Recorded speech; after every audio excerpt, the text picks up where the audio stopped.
Thanks again for joining us. And now I would like to introduce Janet Imobisa with Child and Family Services at the Department of Behavioral Health and Developmental Services. Good morning. Thank you so much, Elaine, for the introduction.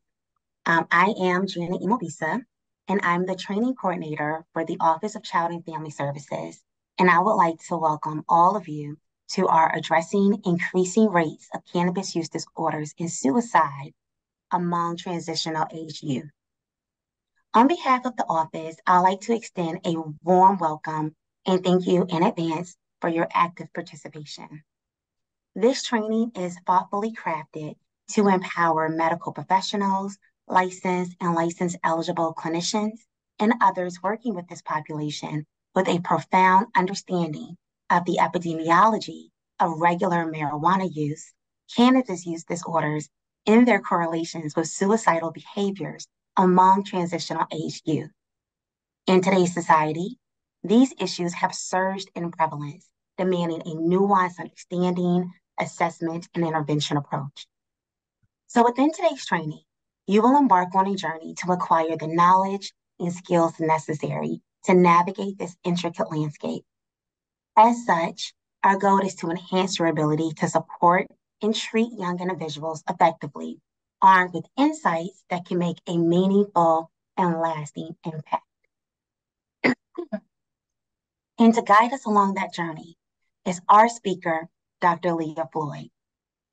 Dr. Floyd holds a PhD in personality psychology from the Howard University and boasts a wealth of experience, having completed a 3-year National Institute of Health funded postdoctoral fellowship in drug dependency and HIV epidemiology and prevention at the Johns Hopkins University's Bloomberg School of Public Health.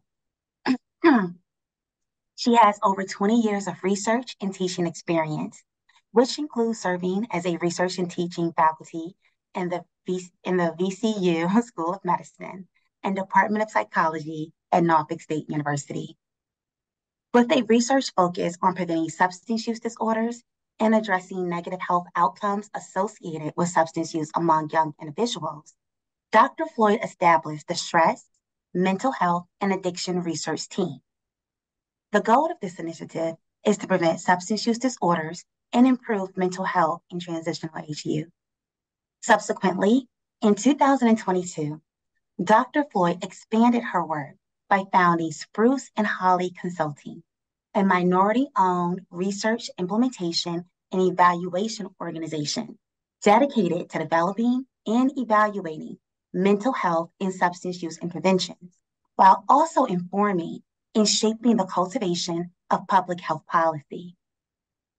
Bringing over 2 decades of combined experience in education in the sectors of research and teaching, Dr. Leah Floyd is a beacon of knowledge and expertise, and I endeavor to enhance understanding and intervention regarding cannabis use disorders and suicide prevention among transitional age youth throughout the Commonwealth.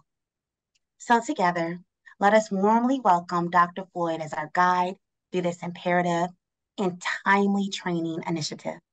Dr. Floyd, I yield the floor to you. Well, thank you, and good morning, everyone. I am going to begin. Can everyone hear me okay? You are loud and clear. Okay, great. So good morning, everyone. I am Leah Floyd, and today we're going to spend the next 3 hours learning a little about the relationship between cannabis use and suicide. And at the end of this session today, I hope that you will be more knowledgeable about current trends in marijuana use and cannabis use disorders, as well as trends in suicidal behavior. Second, the goal is to increase your understanding related to the racial and ethnic differences in marijuana use and suicidal behavior. Thirdly, we hope that you better understand the Marijuana Youth Suicide Association. And finally, our goal is to ensure that you are a little more familiar with brief assessments and effective interventions. Before I begin, I want to share with you how I came to be interested in this particular topic. As you've heard, I have over 25 years of experience in research and teaching. I have studied substance use prevention extensively. I've also spent a lot of time in the classroom. So a combination of personal as well as professional experiences led me to explore this topic, the relationship between cannabis use and suicide. And so I was in the classroom as a professor for the last 13 years. And it was around 2017, 2018 that I started to realize or recognize that marijuana use may be becoming problematic for college students, right? We expect that college students are focused. Yes, they party a little bit, but we do not expect for them to really come to class high. But as a professor, I started to realize many of my students were coming to class smelling like marijuana. Many of them seemed to be under the influence of marijuana. And this disturbing trend has continued. And because of this, I became very concerned and wanted to learn more about marijuana. And then in 2020, I was invited by colleagues from Johns Hopkins University and NYU to work on a grant to look at the relationship between substance use and suicidal behavior. So I jumped at that opportunity. And from that, my research program around marijuana use and suicidal behaviors among transitional adolescents or youth emerged. So I'm very much committed to understanding this relationship in hopes of both influencing policy as well as influencing the design of more effective interventions. So that's just a little bit of a background about how I came to become quote unquote an expert in this particular area. So let's begin. I want to start by first introducing some terms that you will hear throughout this presentation or this training. Transitional age youth. Most of you know this, but just a reminder that transitional age youth are persons who are between the ages of 15 and 24. You will hear me refer to adolescents, and these are individuals between 13 and 19 years of age. You will hear the term emerging adults. These are persons 18 to 25 years of age. And then finally, young adults are individuals who are between the ages of 18 and 30.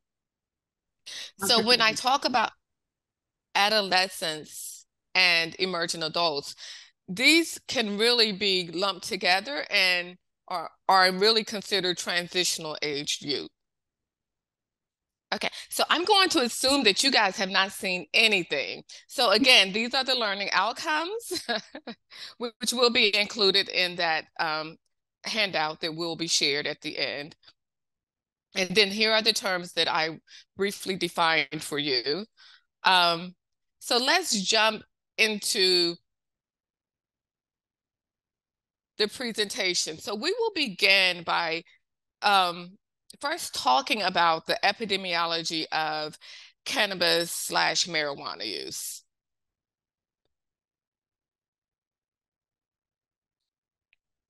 But before we talk about who is using and how they're using, it's important again to discuss some definitions.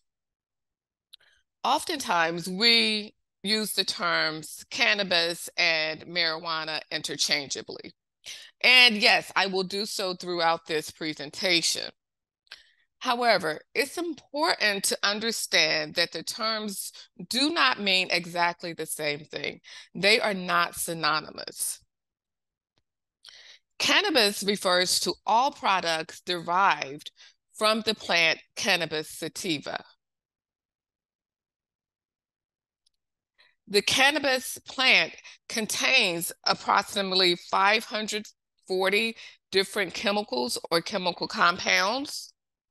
And two of the most well-known that most of us are familiar with are CBD and THC.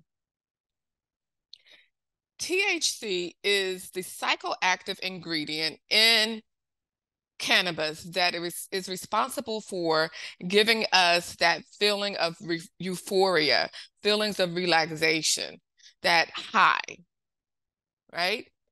CBD is not psychoactive. So if you are consuming a product that has only CBD or very limited THC, you will not experience these feelings of euphoria or the high that is experienced when you consume products with substantial amounts of THC. So marijuana is the part of the cannabis plant that contains substantial amounts of THC. When we look at the cannabis plant, we find that the cannabis plant contains a varying amount of THC or CBD. Some contain a very little amount of THC, while others contain high levels of THC.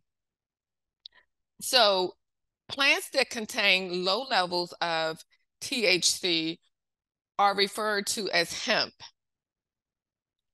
whereas plants are that part of the plant that contains very high levels of THC are referred to as marijuana.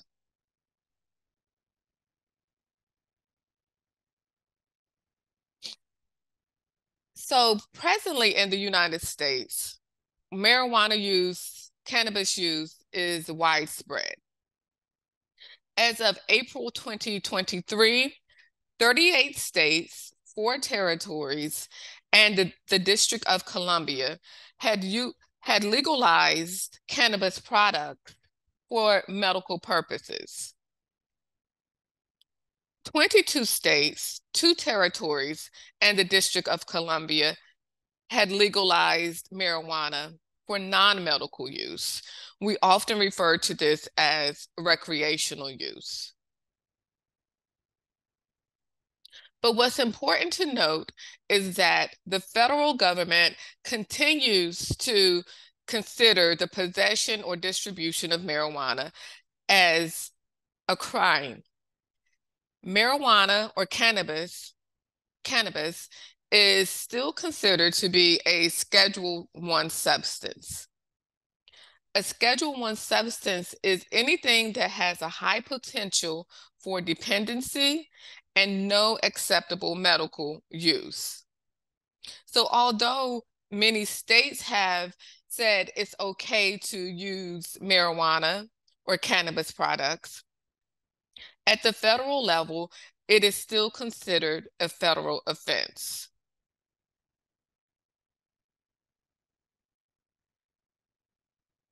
So we know the states have legalized marijuana or cannabis products, states including the state of Virginia.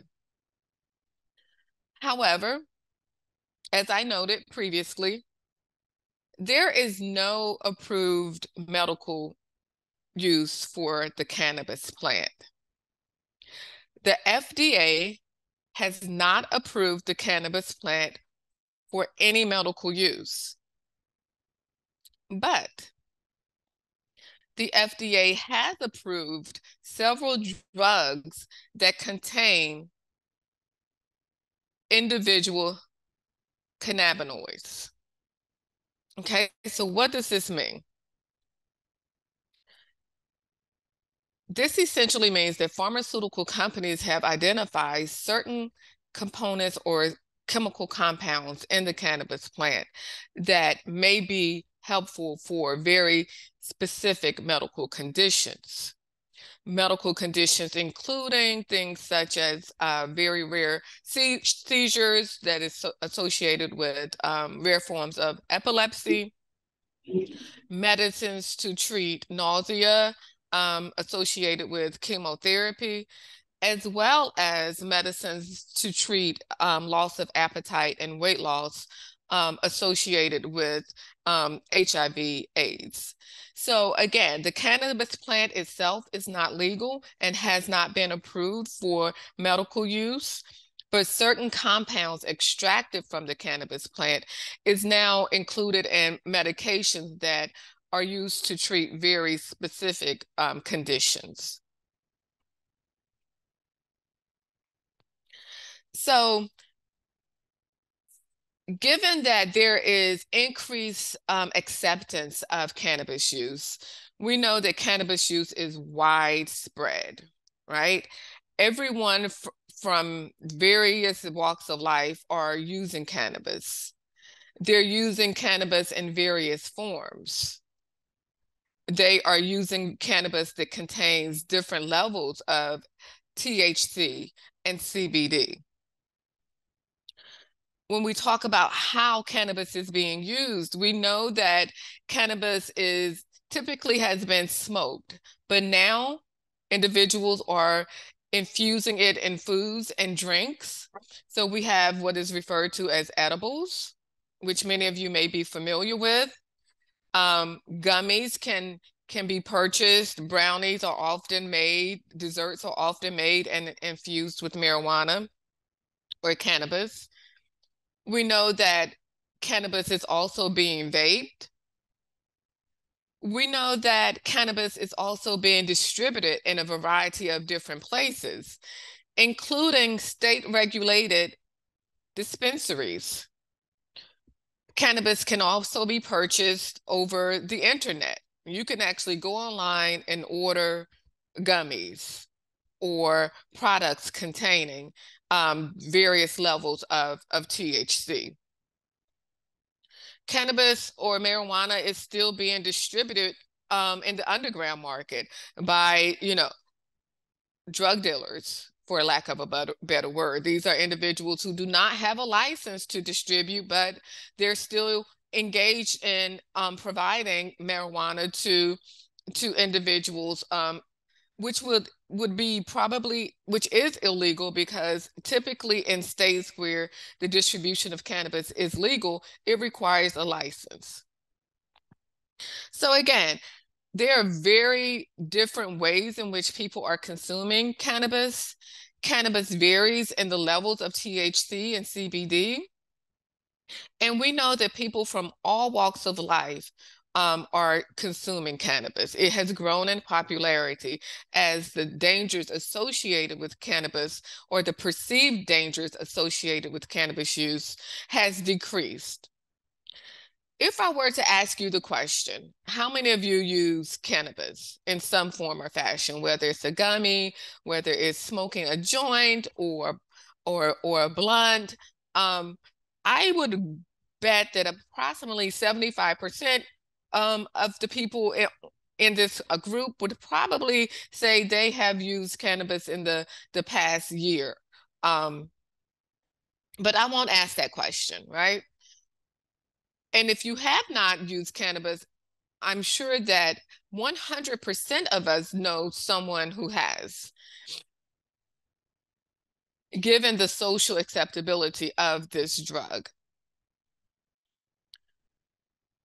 But what are we using? And I asked this question, what are we using? Because as I indicated, the levels of THC and CBD vary. There are many different strains of marijuana. And I should also note that the prices vary. So you can use something that may be as cheap as $10, or you can use something that may cost as much as $100, right? It just depends on the level of THC and the quality, as I'm told by my research participants. So this slide, I want to take a little bit of time and allow you to look at for a couple of seconds before I jump into explaining it.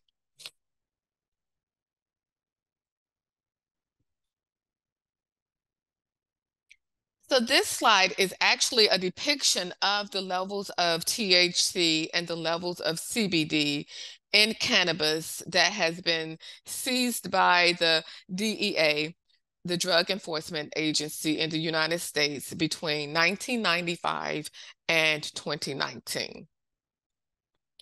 And what we see, if I can call your attention to the red line, is that since 1995, the levels of THC in cannabis have increased steadily and significantly. In 1995, the level of THC in cannabis was approximately 4%. In 2019, it had jumped to 14%. Some data indicates that THC levels are as high as between 25 and 30%. As you recall, THC is that psychoactive ingredient that is responsible for the high. If you look at the blue line demonstrates how levels of CBD have changed in the last 20 or so years. Since 2005, 2006, the levels of CBD have decreased significantly, while we know the levels of THC have increased. So what does this mean? This means that our children, our youth, are consuming cannabis with very high levels of the psychoactive ingredient THC and very low levels of CBD. This has implications for addiction, which we will talk about. I often tell my students when they try to argue with me about cannabis use, marijuana use, and its safety and what they're smoking, I often, and how their parents smoked, or they'll say, Dr. Floyd, I bet you smoked when you were in college. And I often respond, well, in fact, I didn't, but even if I had, what I smoked was not what you guys are smoking. And so I have this saying that I like to share with you guys and that I share with my students. I say, what you're smoking is not your mom's marijuana, right? So whereas in 1995, when many of us were young and maybe experimenting, the levels of THC were very low. Currently, the levels of THC are significantly higher, which means greater risk for addiction and adverse mental health outcomes. So now let's take a look at who is using. Who is using and how frequently they are using. According to results from a national study, we know that, and this is actually data from Monitoring the Future, and this data is collected throughout the United States, and it's collected on young people as well as adults. So what we know from recent results from Monitoring the Future is that the marijuana use, past 30-day marijuana use rates range from 12% to about 33% among 8th, 10th, and 12th graders, with 12th grade students having the highest rates of past 30-day use.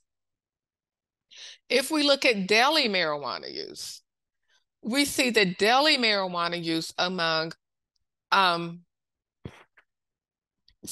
individuals between, I'm sorry, guys, let me go back. We know that among 8th, 10th, and 12th grade users, the rate is 12.3, whereas among persons 23 to 24, those at the higher end of the transitional age period, the rate is 33%.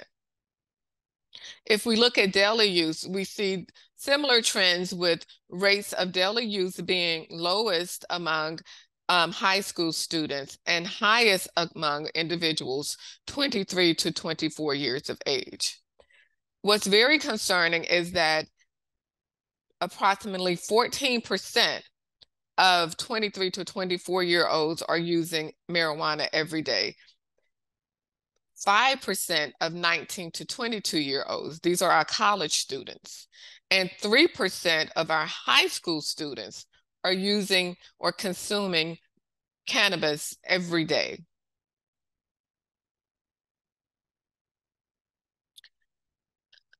When we consider differences across race, ethnicity, and oftentimes most studies will tell us, are there differences across race, ethnicity? We see that among high school students, there are no differences across race, ethnicity.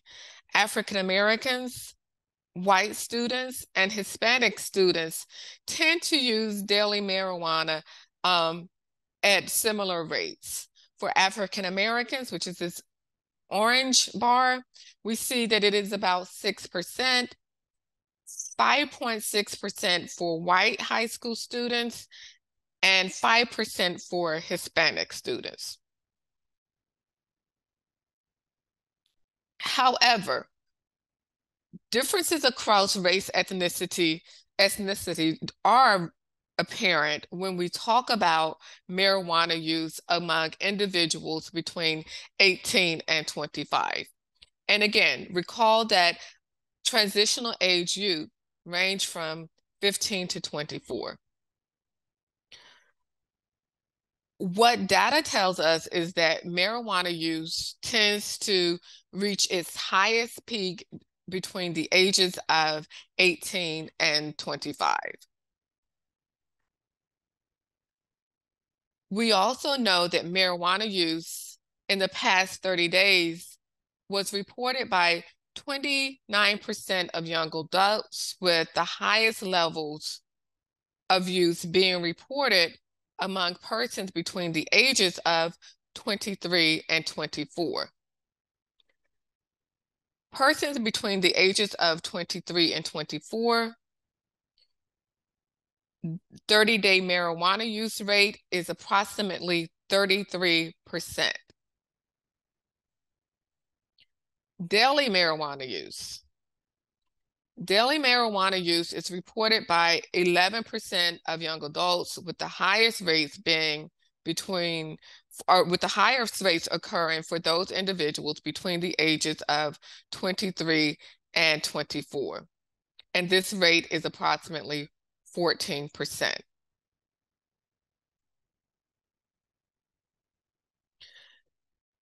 Similarly, marijuana use disorders are highest for individuals between the ages of 18 and 25 at 14.4%.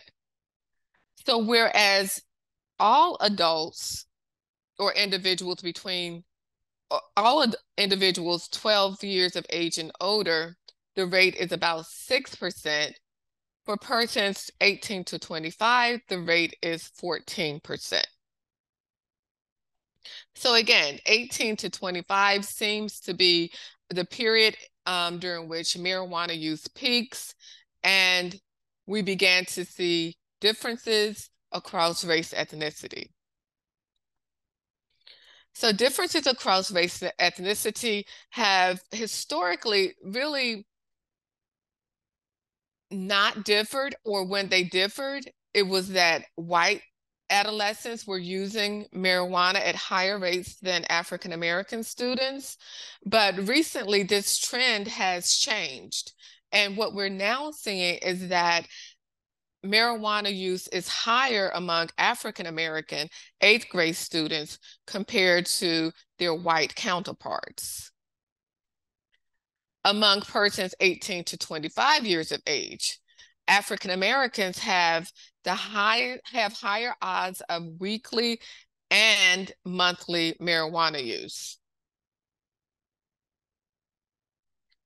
And African Americans are more likely than whites, Hispanic, and Asians to be diagnosed with a cannabis use disorder.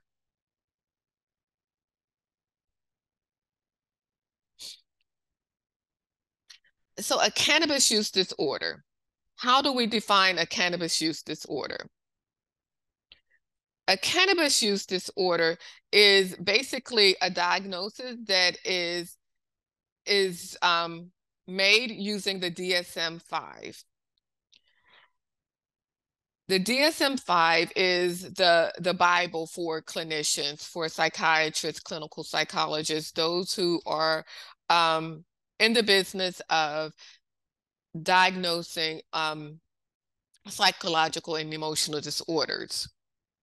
So cannabis use disorders, according to the DSM-5, the criteria for a cannabis use disorder is as follows. An individual must use cannabis for at least a 1-year period with the presence of at least 2 of the following symptoms accompanied by significant impairment or functioning and distress. So some of these criteria include the use of cannabis continues despite awareness of physical or psychological problems. Repeated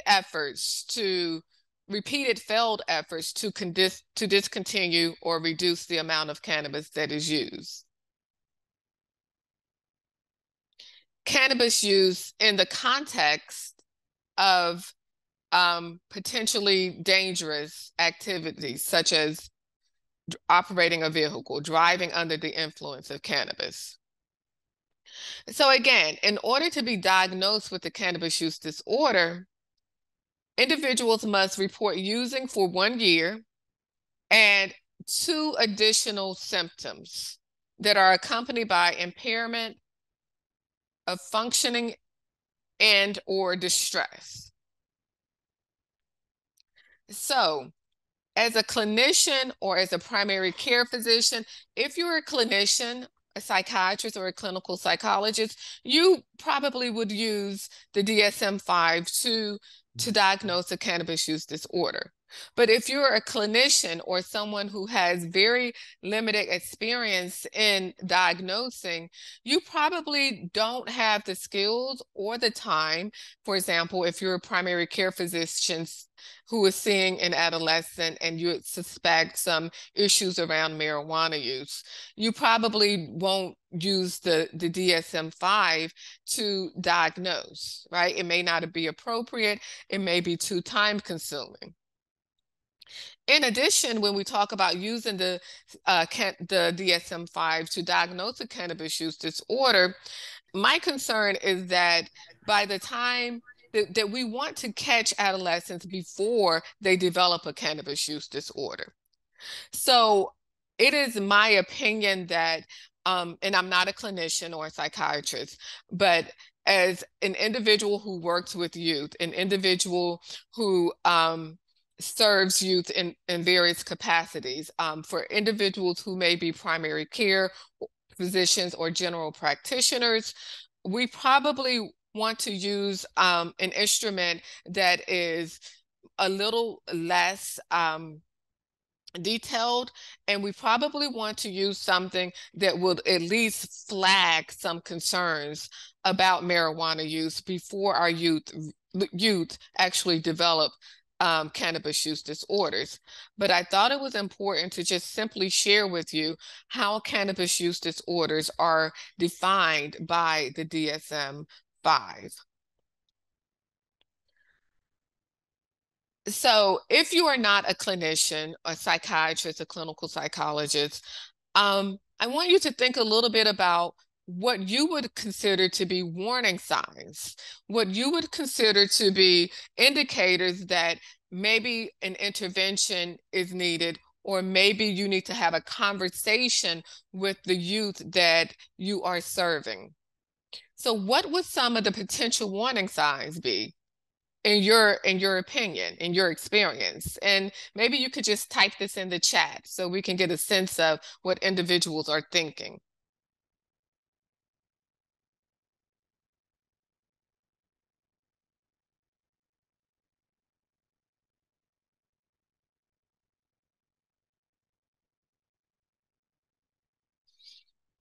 Elaine, could you share some of their thoughts?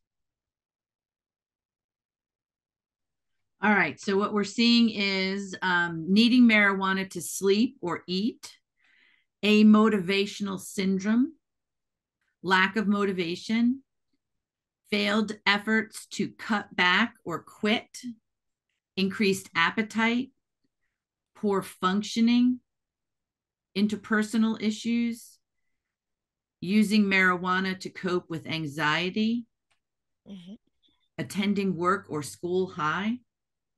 Okay, good. Good. Thank you. Yes, I agree with you. All of those should be considered warning signs that, some intervention is needed, whether it's, referring your youth to a clinical psychologist or a psychiatrist, whether it's engaging the parents in the conversation. It may be as simple as engaging the youth.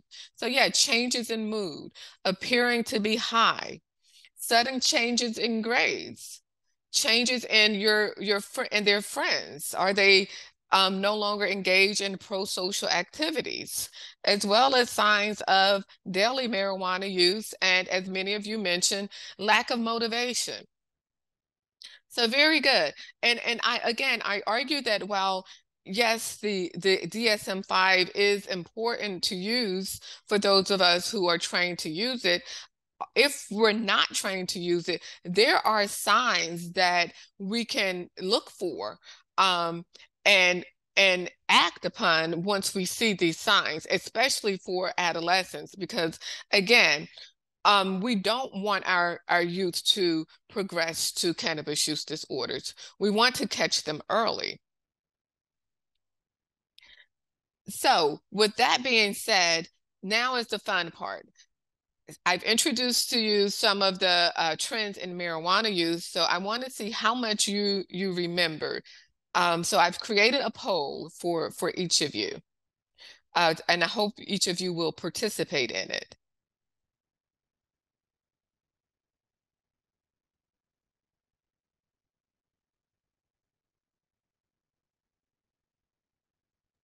So you guys should see a poll on the screen.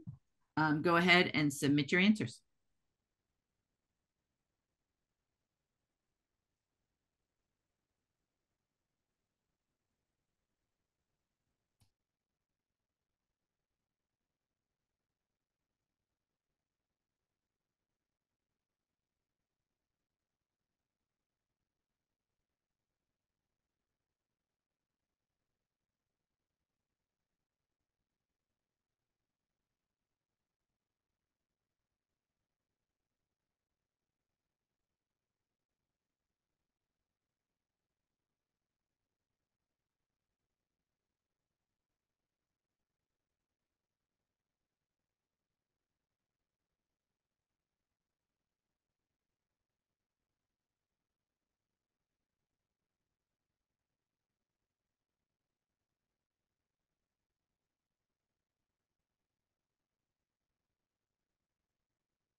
We still need a few more people to get to 80% of the people participating.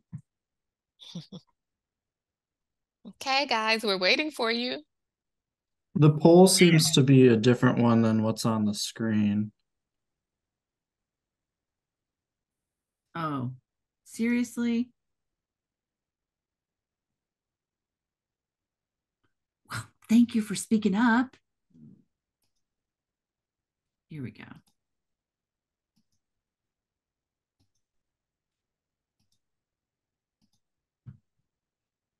How about that?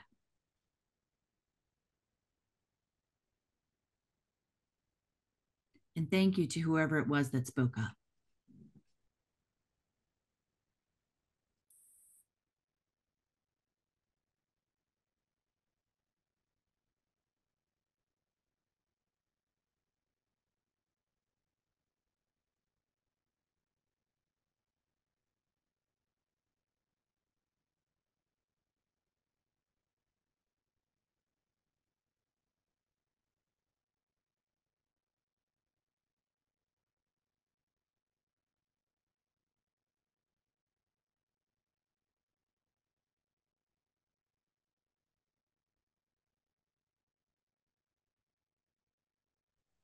All right, you guys didn't think you were just going to sit here and listen, right? We still need 10% more of you to do this. I know this is hard work.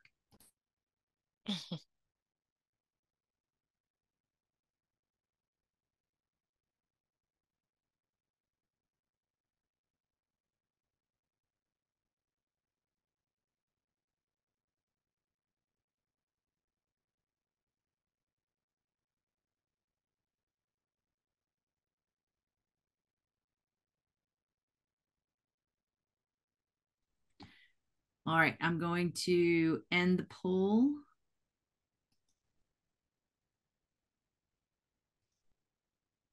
And there are the results. Okay, thank you, Elaine. Persons between the ages of blank have the highest rates of cannabis use disorders. So about 18% said 12 to 17. Approximately 80% said between the ages of 18 and 25, and 2% said between the ages of up to 26 and older. So the correct answer is 18 to 25. Persons between the ages of 18 and 25 have the highest rates of marijuana use disorders. Very good. So the second question, African Americans are more likely than their white and Hispanic American counterparts to be diagnosed with a marijuana use disorder. True or false? The answer is true. 89% of you got that right. Very good. And then number 3, since 1995, the levels of THC in cannabis have increased steadily and significantly. And 80% of you answered that question correctly. THC has increased while levels of CBD have decreased. So thank you for your participation. Are there any questions about the epidemiology of marijuana use?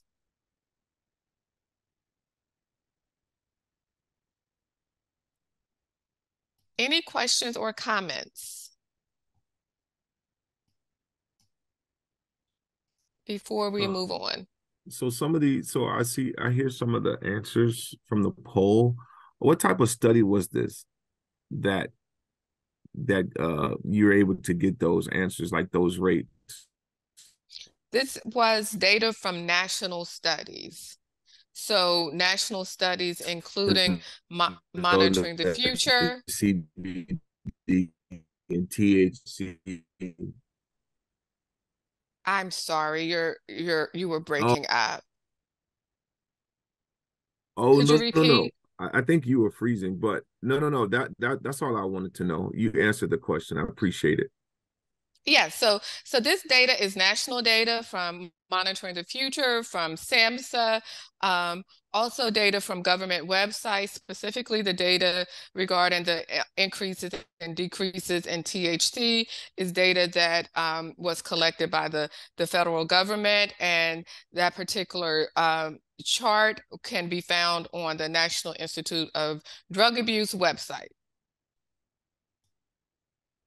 Okay, other questions or comments? Okay, so next we will talk about the epidemiology or current trends in suicidal behavior.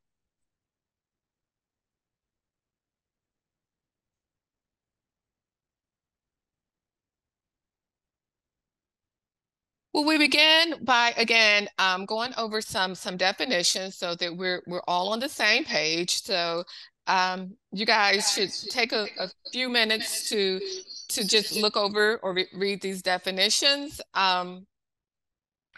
They're very simple, very straightforward, but I think it's important to define these terms because you will hear them a lot. And as we go through the next couple of slides. So obviously suicide is death that is caused by self-directed injuries with the intent to die because of the behavior.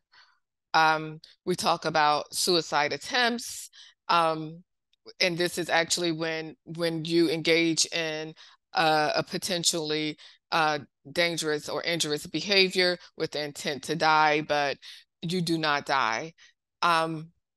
Suicidal ideation is simply thoughts of killing yourself, thoughts of ending your life. And sometimes we include planning under suicidal ideation. And then finally, I'll be using the term suicidal behavior to include all of these things. So I'll use the term suicidal behavior to refer to ideation as well as suicide attempts.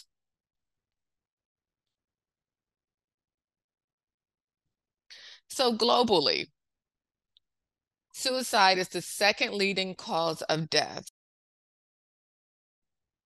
among individuals between the ages of 10 and 24. The second leading cause of death.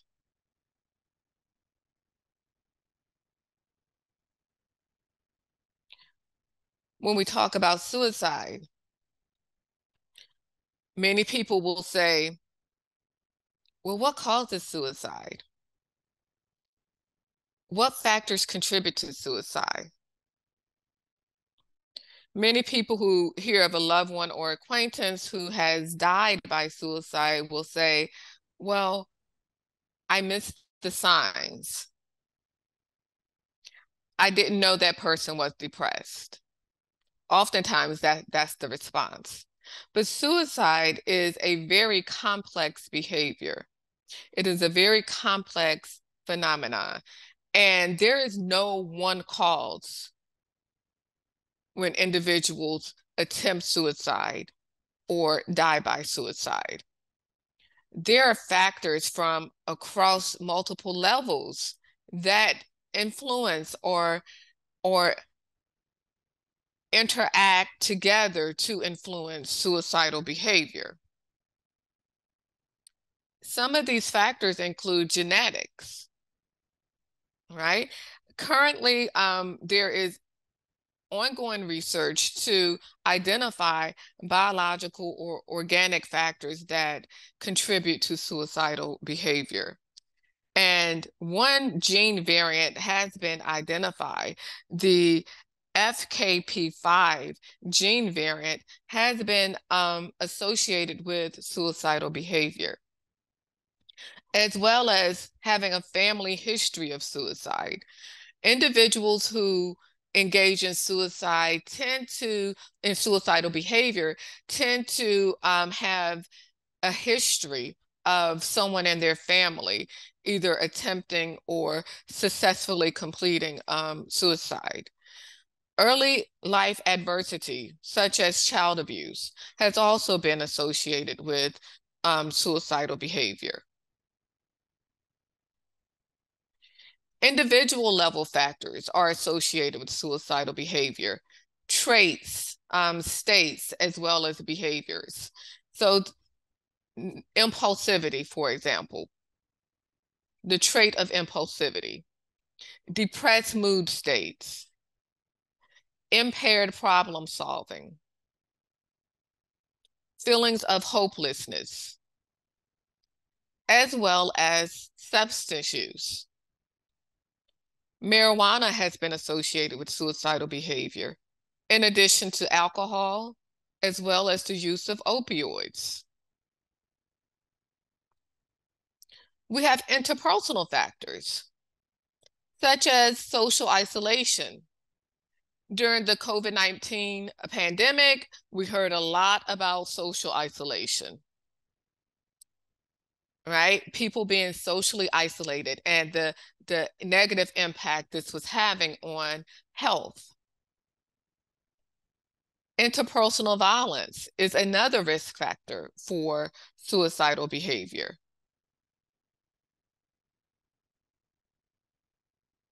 There are also contextual factors that we are beginning to recognize as potential risk factors for suicide attempts, thoughts of suicides. And these include things such as social media content,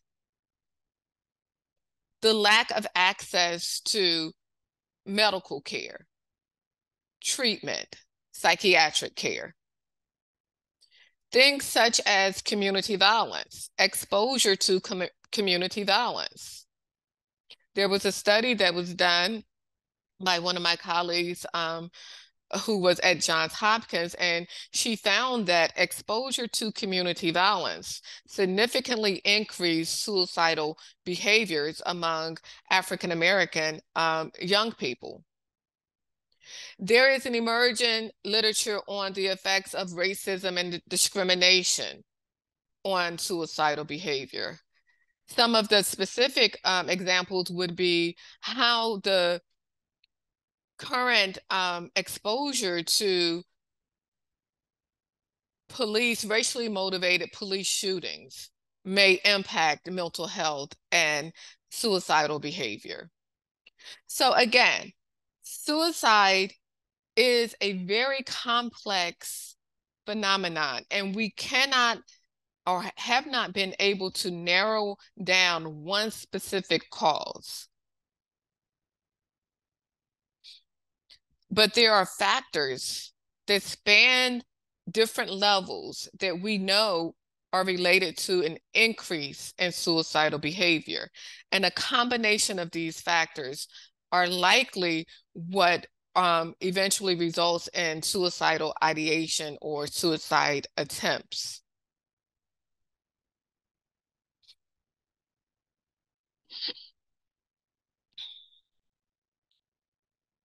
What are the warning signs? Some of the warning signs are more salient than others. So obviously, most of us, if we hear that someone is threatening to hurt or kill themselves, we spring into action. If we know that someone is looking for a way to kill themselves, we spring into action. If someone is talking or writing about death, dying, or suicide, these are clear warning signs that calls for immediate responses, right? But oftentimes people say, well, I missed the signs. I did not know. Because people may not always talk about killing themselves. They may not always feel comfortable enough to discuss their thoughts of suicide. So there are other factors or other potential indicators that we are taking into consideration more. And again, excessive alcohol and drug use is one of these major potential risk factors for suicidal behavior. In addition to some of the ones we've already talked about, such as hopelessness and anxiety and changes in mood states. So as you are thinking about suicide and interacting with youth, it's important to try to pick up on some of these subtle potential indicators of youth who are thinking about committing suicide or harming themselves.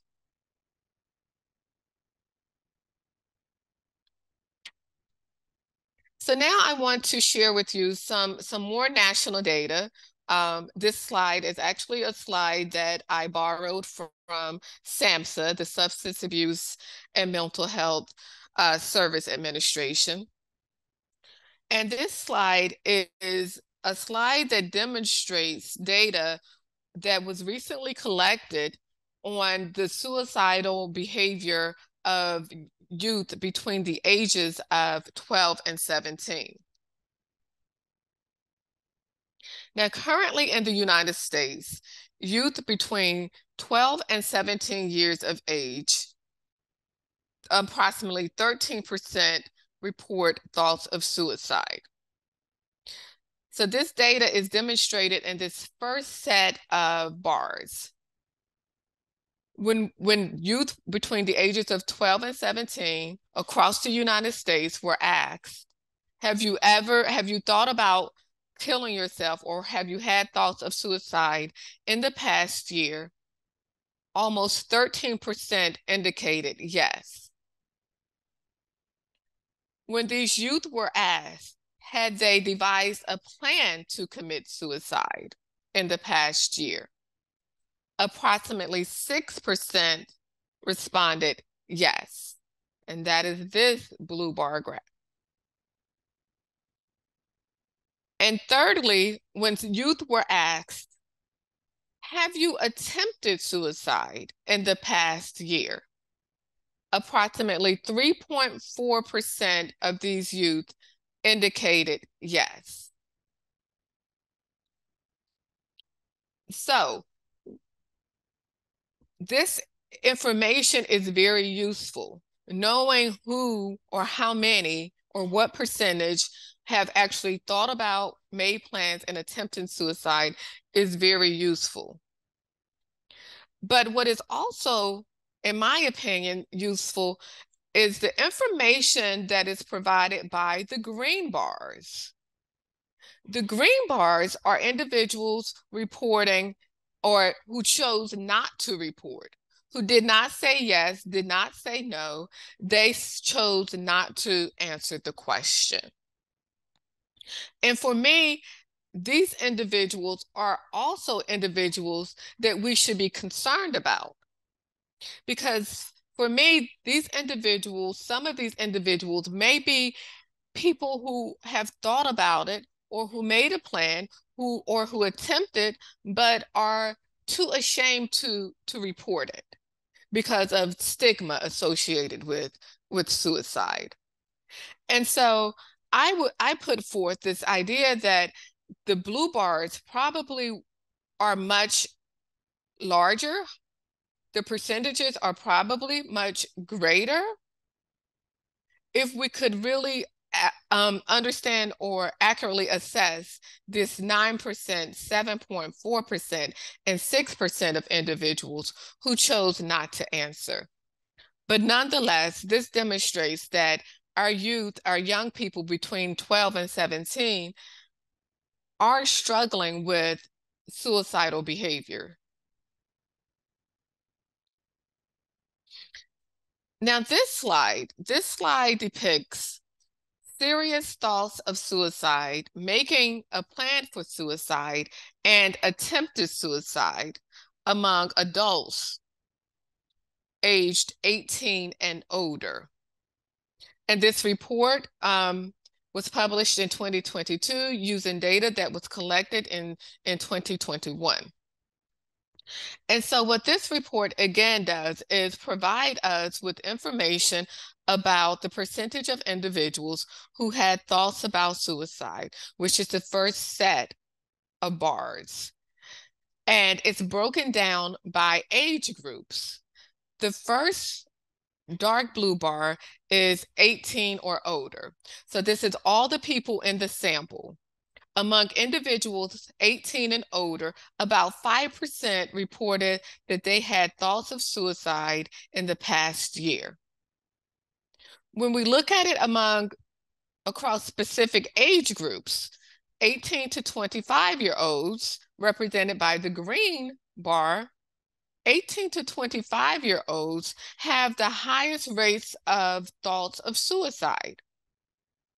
Now,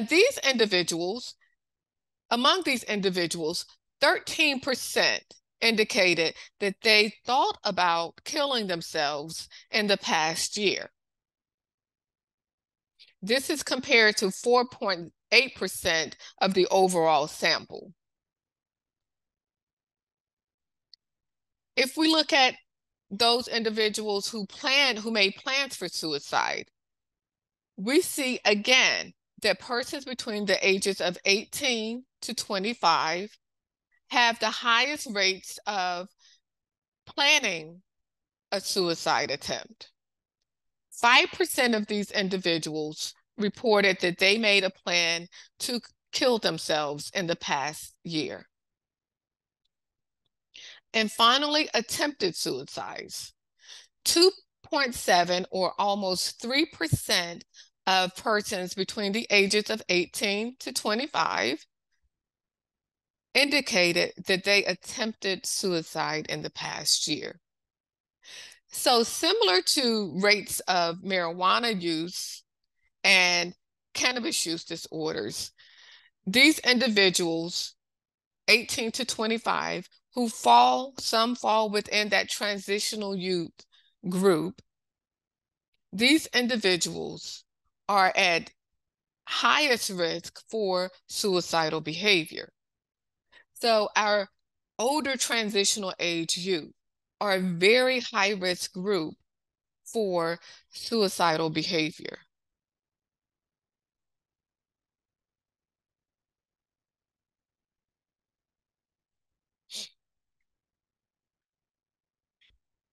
Similar to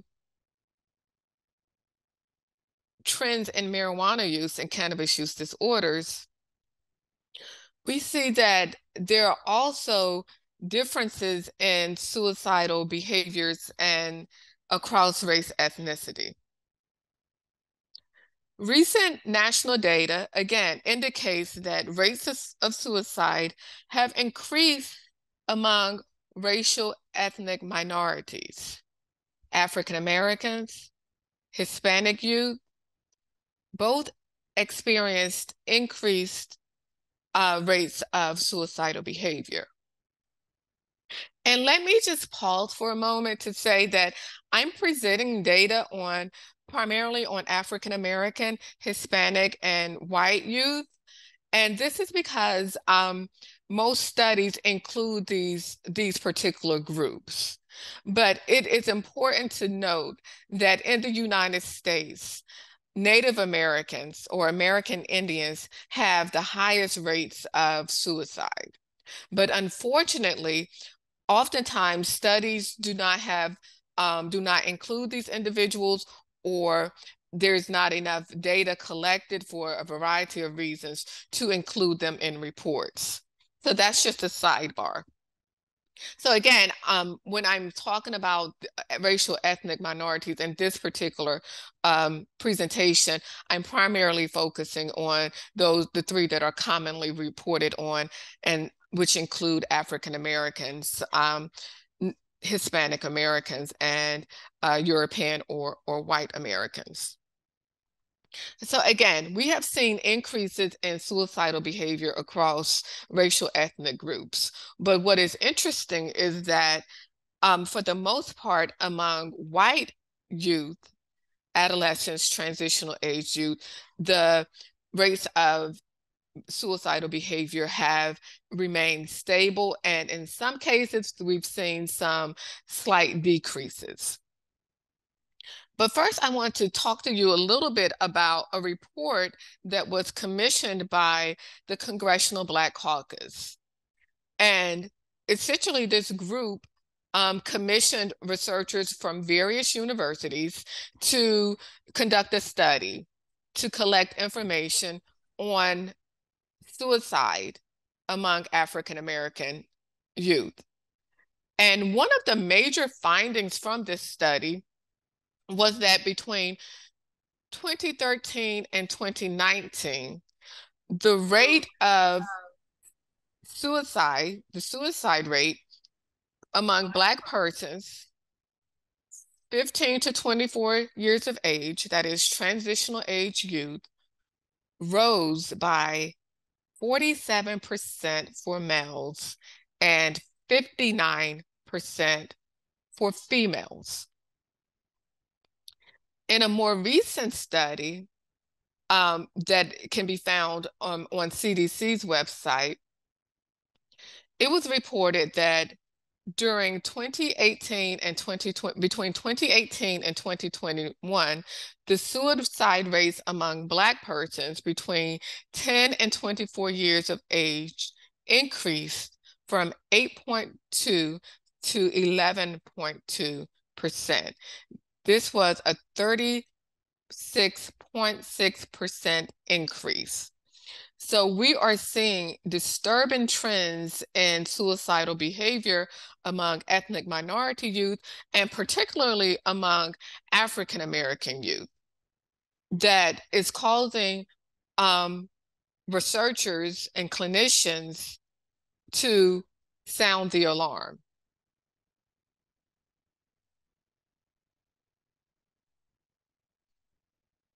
And as of 2018, suicide became the third leading cause of death in Black adolescents between the ages of 15 and 19.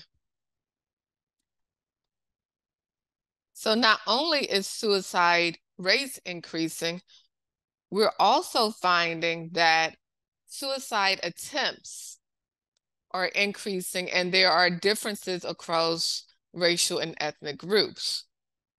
For example, Black youth reported, again, higher rates of suicide attempts. And we know that, based on a study that was published in 2020, that Black or African American girls reported the highest rate at 15.2%. Hispanic females reported the next highest rate at 11.9%. And this was followed by white females at 9.4%.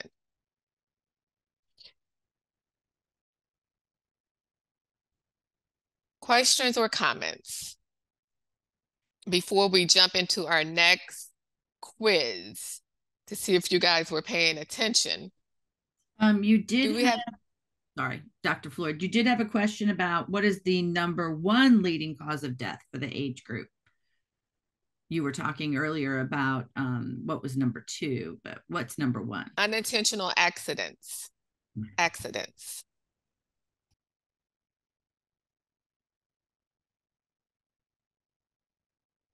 Other questions?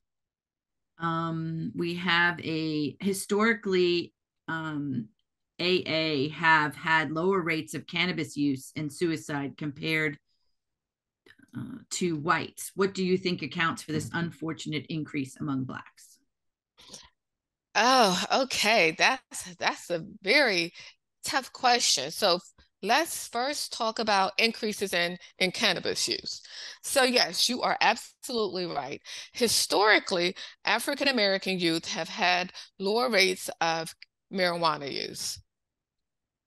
This started to change in probably around, I think when I first noticed the change, it was probably around 2015, 2016, that we started to see the gap becoming smaller. And I think that there are a number of reasons why we're seeing this increase in marijuana use among African American youth. And I think one of the reasons is the perceived notion of that it is harmless, coupled with the increasing acceptance of marijuana use. So the use of marijuana is no longer as stigmatized as it was in the past. And I think that is definitely influencing marijuana use behaviors of African American youth. And again, this idea that marijuana use is harmless. So in my research, when I talk to African American youth, they report it's harmless. It's not as bad as marijuana. I mean, as alcohol.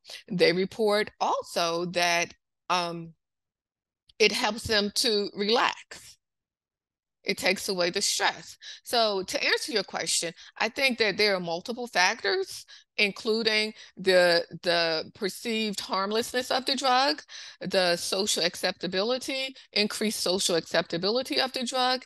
And I also think that many of our youth are using marijuana, or many African-American youth may be using marijuana as to cope, to help them relax, to reduce feelings anxious, to deal with symptoms of ADHD, because oftentimes or historically in the African American community, treatment of or just acknowledgement of psychological and emotional disorders has been stigmatized, as well as the use of medications. So I think for some, it may be that they're turning to marijuana as a way to cope or to reduce symptoms of some of these disorders. As it relates to suicide, why are rates increasing among African American youth in particular? It's still very unclear regarding factors that are contributing to this increased rate, but I think we could argue that some of the major factors that has influenced it would be the COVID-19 pandemic, obviously, right? We know that every racial ethnic groups experienced increases, including African American youth. I think also that for African American youth, some social factors may be influencing this increase that we see, including things such as exposure to, again, racially motivated police shootings, increased racism. We recall that in 2019, 2020, there was this huge social movement, and youth became very much more aware of racism, started to become more exposed to racism and trauma and violence, race-based violence. And so I think those social factors, along with increases in marijuana use, may be contributing to the increases in suicide that we are currently seeing among African American youth. Thank you for your question.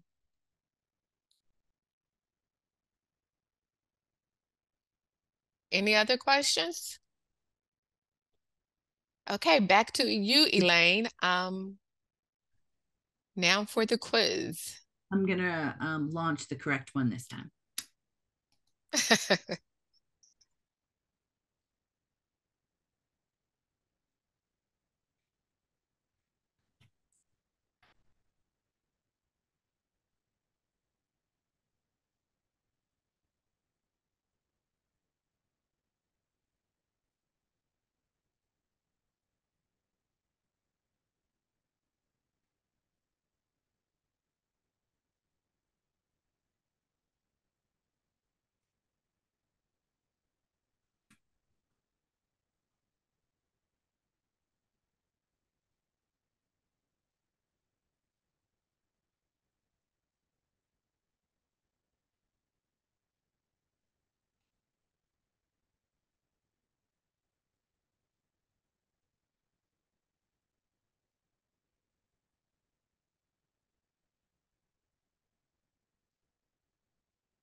All right, I'm going to close the poll.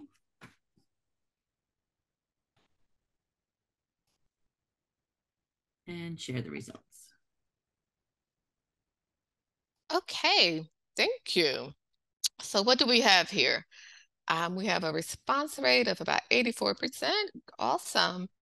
And so question number 1, in the United States, rates of suicidal ideation are highest among persons 18 to 25, 12 to 25, 26 and older. Well, no one chose 26 to older. That's awesome. The best answer, notice I said best and not the correct answer, but the best answer would be 12 to 25. 18 to 25, yes, this is when it peaks. But if you recall the slide, if you combine the 12 and 12 to 25-year-olds together, that would show you that this group is the group with the highest. So both are acceptable. That was a little trick question. So thank you. And number 2, among youth in the United States, blank have among the highest rates of attempted suicide. And the correct answer, which 63% of you chose, are Black females. 33% said white males, which is actually incorrect. But what is correct is that Black males have the highest rate of suicide, death by suicide. And then number 3, globally, suicide that is absolutely right. 91% said the second leading cause of death among adolescents. So very good, and thank you for participating.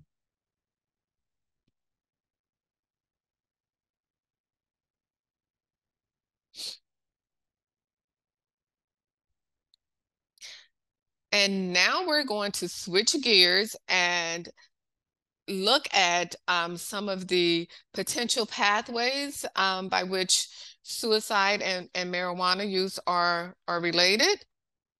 And we'll look at, in addition, we'll look at some epidemiological data that demonstrates this relationship.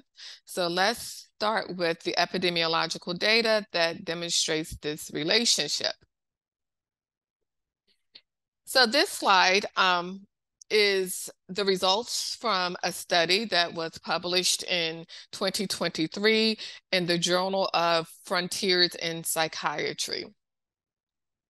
And in the study, the authors looked at trends in the association of suicidal ideation and behaviors with marijuana use among adolescents between the ages of 12 and 17.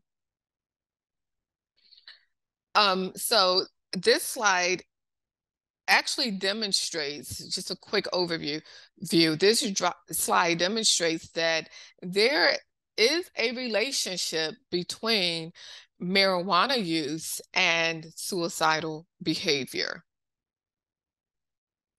Results from this study says that marijuana use seems to be positively related to suicidal ideation, planning a suicide, as well as suicide attempts.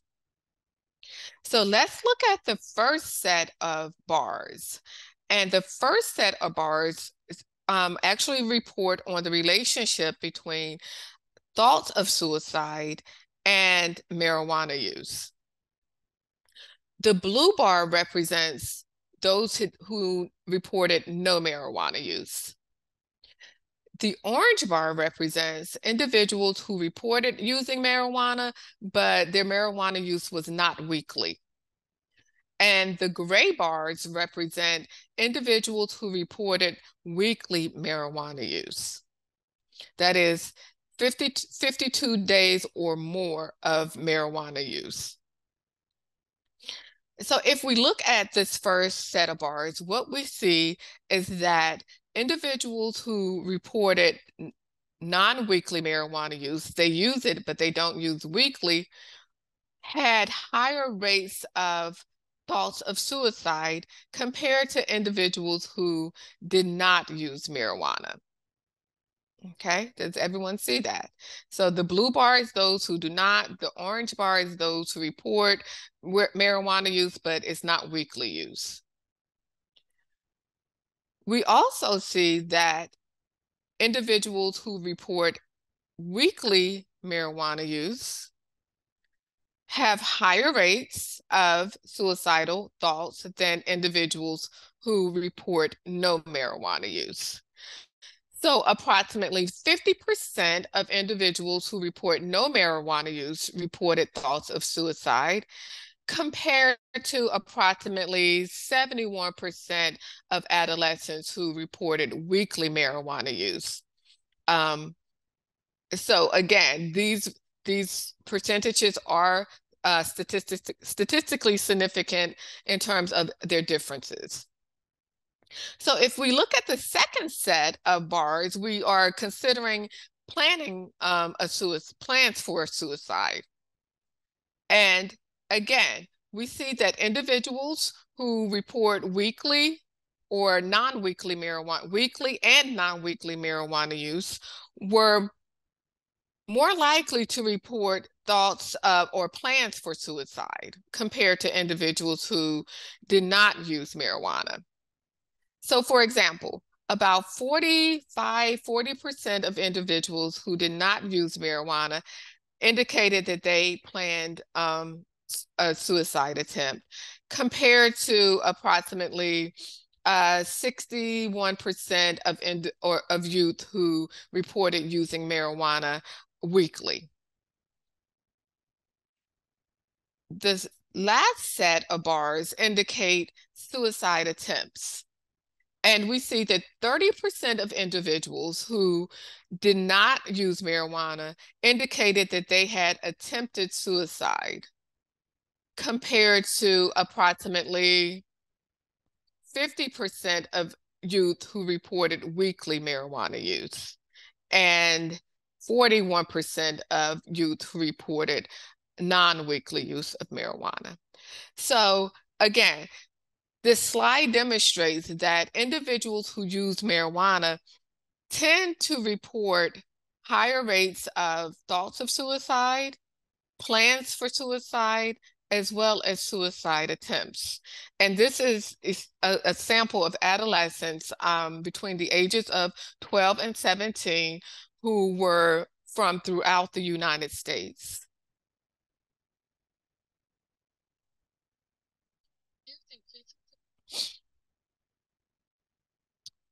Now, this slide is a summary of a study that was published in 2022. And this study was a meta-analysis, and it looked at 20 studies that reported suicide attempts in individuals between the ages of 11 and 21. And what they found was, when they considered the results from all of these 20 studies, they combined the results together, and what they found was that cannabis smokers were about 2 times as likely to have suicidal thoughts. Cannabis smokers were about 1.6 times as likely to report planning suicide. And cannabis smokers were about 2 times as likely to attempt suicide.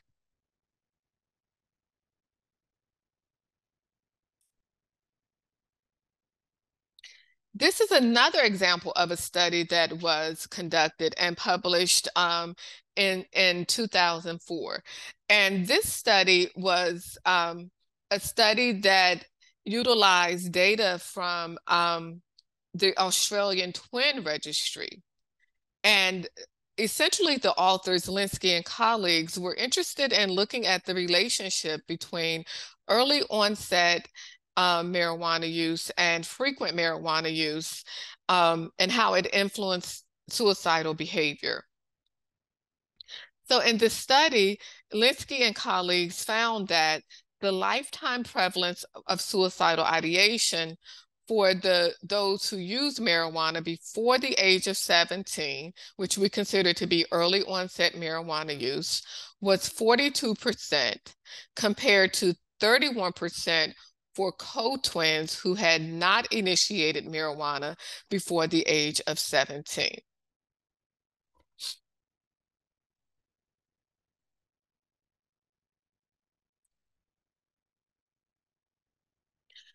this slide is more evidence of the relationship between marijuana use, early onset marijuana use, and suicidal ideation. And in this study, the authors looked at a sample of African-American college students. And what they essentially found was that African-American college students who reported using marijuana before the age of 16 had higher rates of thoughts of suicide compared to students who reported never using marijuana. And so essentially they found that approximately 14% suicidal ideation was reported by approximately 14% of non-users compared to about 25% of users.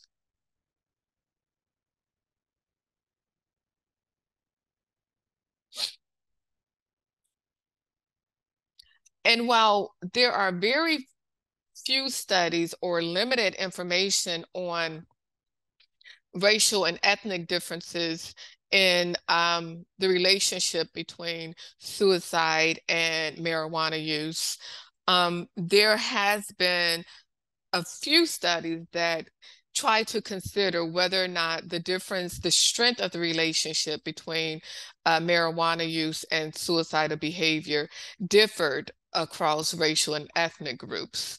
And one of these studies is a study that appeared in the Journal of Addictive Behaviors in 2021.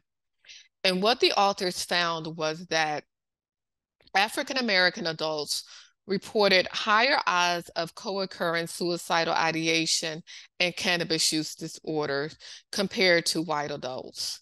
They also found that African-American adults reported higher odds of co-occurring cannabis use disorder and suicide attempts compared to white adults. And so what this study suggests is that for African Americans, the relationship between marijuana or cannabis use and suicidal behavior may be stronger. The relationship between marijuana use and suicidal behavior may be stronger in African Americans compared to white Americans. Okay. Is that clear? Okay. So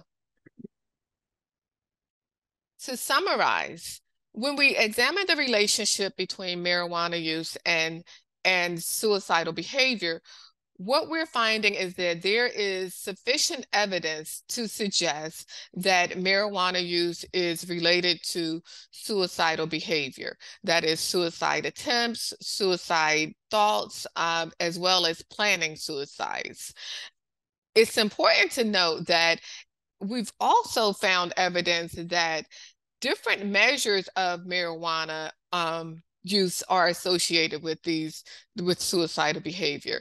And what I mean is that each study may measure marijuana differently. Some individuals may say, have you used marijuana? And it's a yes, no question. And in these studies, cannabis use have been associated with suicidal behavior. Some studies look at early onset cannabis use as a risk factor. And these studies have also provided evidence of an association. Other studies consider the frequency of marijuana use. How often do you use? Every day, not every day, weekly, and so on. And these studies have also indicated that frequency of marijuana use is associated with suicidal behavior. And finally, last but not least, we know that cannabis use disorder, a clinical diagnosis of cannabis use disorder, or what some people refer to as addiction, is related to suicidal behavior.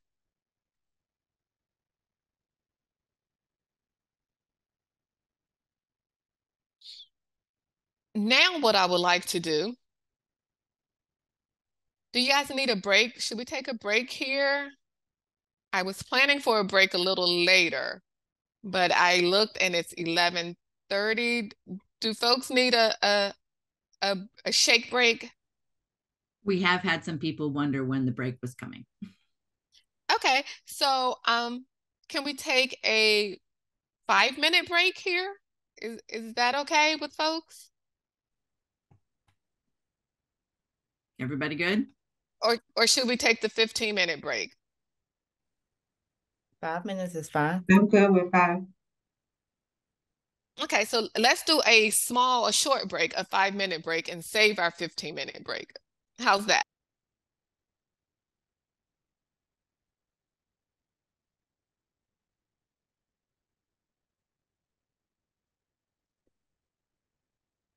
Okay, welcome back. Can everyone hear me okay? Loud and clear. Okay, perfect.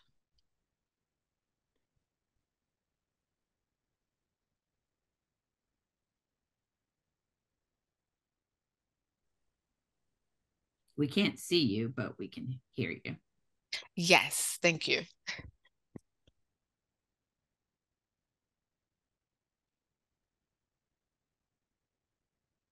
Okay, so let's go ahead and get started. And I do realize that you guys cannot see me, but don't panic. Some of these slides were pre-recorded because I wanted to make sure that all of the details were included. So this was the safest way to do that, because this is a very intense section where we talk about some of the scientific literature and some of the models. So we will begin by looking at some of the potential pathways through which marijuana use is associated with suicidal behavior.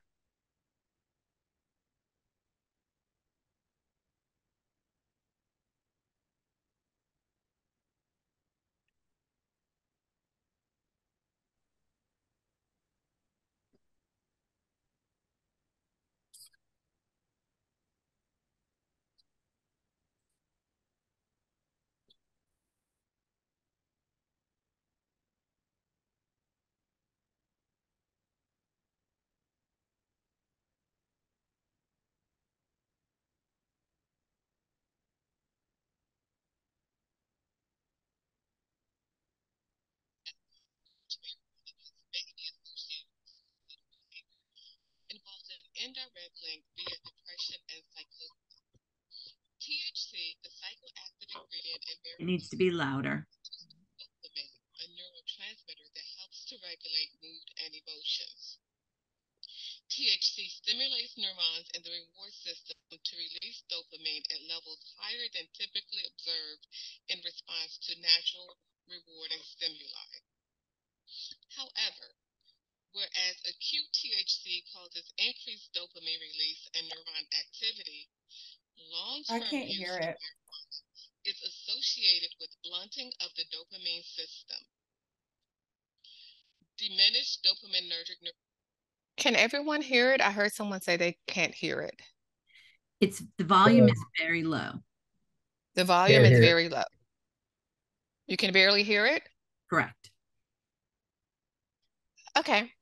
So I can walk you guys through this slide. Not a problem.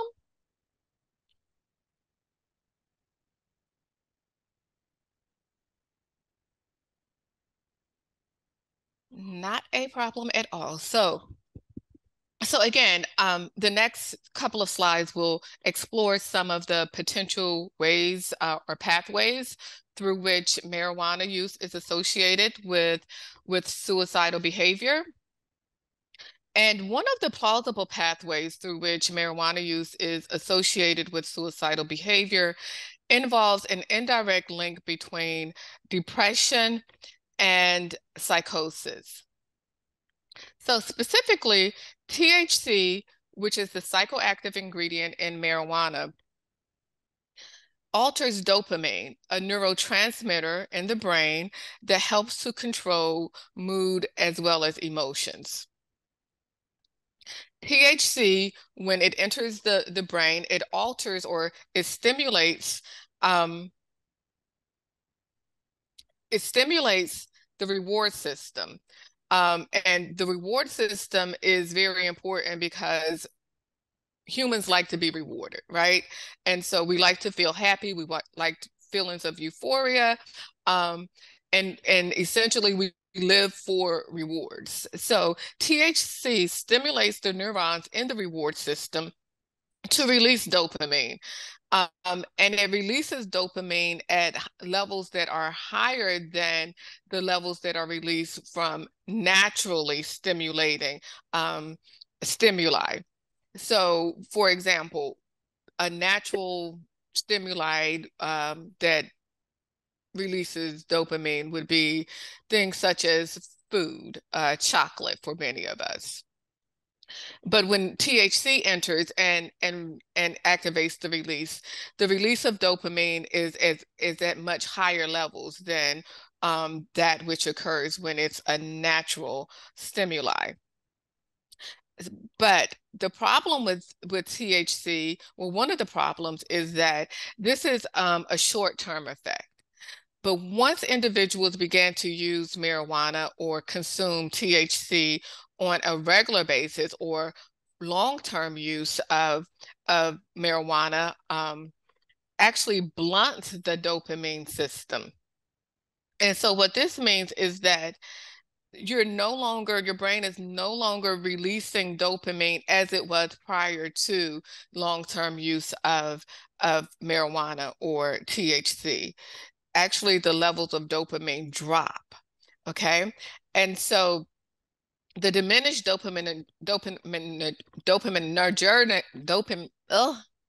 tongue-tied. The diminished dopamine is a major contributing factor to psychosis and depression.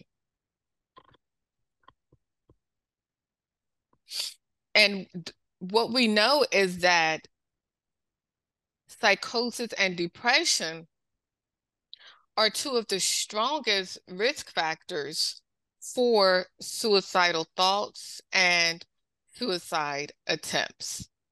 So again, THC, when used over a long period of time, diminishes dopamine, the release of dopamine.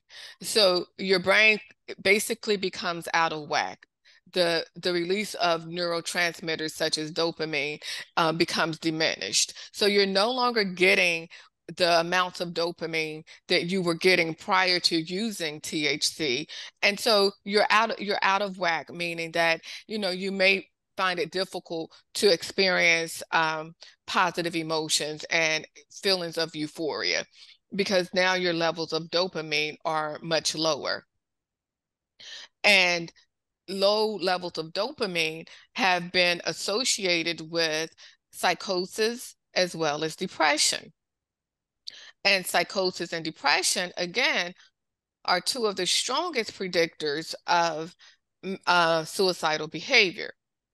So what the literature tells us is that there is a substantial amount of support that between cannabis use and psychosis. And while many substances are known to induce psychosis, marijuana is emerging as one of the strongest substances with regards to inducing psychosis. We talk about cannabis-induced psychosis in the literature now.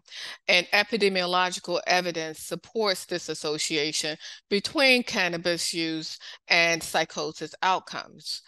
We also have evidence from experimental studies, from lab studies, and what the data is indicating is that THC in the lab, THC has been shown to induce cannabis to induce psychosis symptoms.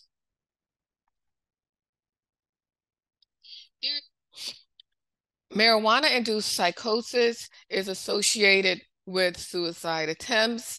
And again, psychosis is one of the strongest predictors of suicide attempts. When we consider the literature around depression, marijuana use, and suicidal behavior. This has been studied extensively. The relationship between depression and marijuana use has received a considerable amount of attention in the literature. And there is sufficient evidence to suggest that marijuana use is related to experiencing symptoms of depression or being diagnosed with major depressive disorders. A study by Gabi and colleagues in 2019. This study was a meta-analysis of longitudinal studies that looked at the relationship between cannabis use and the development of depression and suicidal behavior in adolescents. And essentially what Gabi and colleagues found was that across all of these studies, it appeared that cannabis does indeed predict the development of depression, as well as suicidal ideation and suicide attempts, with the strongest relationship being between cannabis use and the development or the report of suicide attempts. And what they found was that individuals who reported using cannabis were about 3.5 times as likely to report attempting suicides in young adulthood. So let me be clear, these are longitudinal studies. So they actually followed a group of young people over a period of years from adolescence to young adulthood. And what they found was, again, that individuals who used cannabis during their during adolescence, these individuals were about 3.5 times as likely to report suicide attempts in young adulthood. So this study provides some evidence, again, of marijuana use being a causal factor or significantly contributing to both the development of depression as well as suicide attempts. In another study, which was also utilizing twin data from Australia, the authors attempted to examine the relationship between the frequency of marijuana use and major depression and suicidal behavior in identical twins. And what this study found was that the twin who used marijuana frequently was more likely to report major depression. They were more likely to report suicidal ideation in comparison to the identical twin who used marijuana less frequently. So these studies demonstrate that the growing support for marijuana as a causal factor for depression as well as suicidal behavior. By virtue of the nature of these studies, one being a longitudinal study and one study utilizing twins, we consider this to be very strong support for this relationship.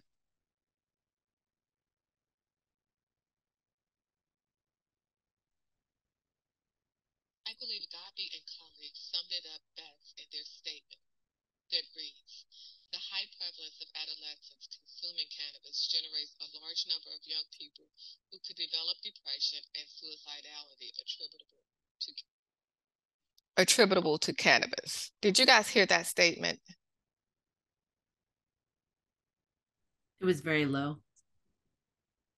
Okay, so this sums it up best.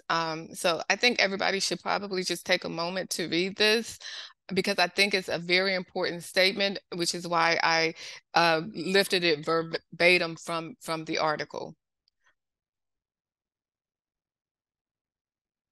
And I think it speaks to one of the questions that was asked about African Americans and cannabis use and suicide. And I reiterate that one of the potential contributing factors to increases in suicide attempts and thoughts of suicide among African Americans may be cannabis use, given what we know about the epidemiology of cannabis use, that is the increases in cannabis use among African American young people, their higher risk of developing cannabis use disorders, coupled with the fact that there are substantially higher levels of THC in the marijuana that our young people are consuming. So again, as Gabi and colleagues stated, the high prevalence of adolescents consuming cannabis generates a large number of young people who could develop depression and suicidality attributable to cannabis. Any questions or comments about that?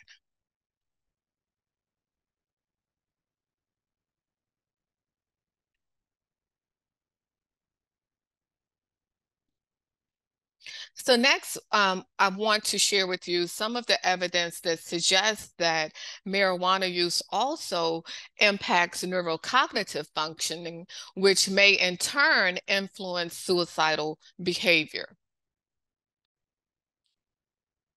Neurocognition. Neurocognition is simply functions that are carried out or are primarily carried out by the prefrontal cortex region of the brain. And this is the part of really the part of the brain that makes us human, that separates us from lower level mammals. And the prefrontal cortex region or neurocognitive functions include functions such as decision making, functions such as controlling impulsive behaviors, which is very important with regards to suicidal behavior. So to begin, in addition to psychosis and depression, marijuana use also seems to have detrimental effects on neurocognitive functioning. The effects on neurocognitive functioning are particularly salient during the period of adolescence and emergent adulthood. Because we know that these developmental periods are very important periods with regards to neurodevelopment. So during these periods, a significant amount of development continues to occur in the prefrontal cortex region of the brain. And so when adolescents or emerging adults, transitional age youth, use marijuana, it seems to have significant implications or negative effects on their neurocognitive functions, because rapid changes are occurring in the prefrontal cortex during these periods. And essentially what research is telling us is that regular marijuana use seems to disrupt the development of the prefrontal regions of the brain that are responsible for controlling impulsivity as well as decision making. Impulsivity and decision making, as well as emotions and moods, are again related to suicidal behavior.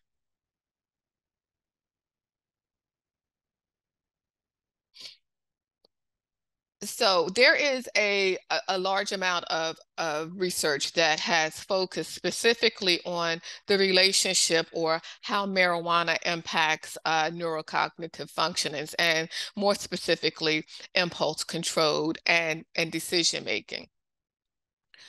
Poor impulse control and impaired decision making are negatively impacted by marijuana use. That is, marijuana use reduces impulse control, making individuals more impulsive, making individuals more likely to engage in risk-taking behaviors. Marijuana use also impairs your ability to make decisions. And so with regards to suicide, we know that there is data to suggest that impulsivity is directly related to attempting suicide. Okay, impulsivity, those who display high rates or high levels of impulsivity are tend to be at increased risk to engage in suicide attempts. One example from the literature is a study by Hakovich and colleagues, and they found that poor impulse control was significantly associated with suicidal ideation.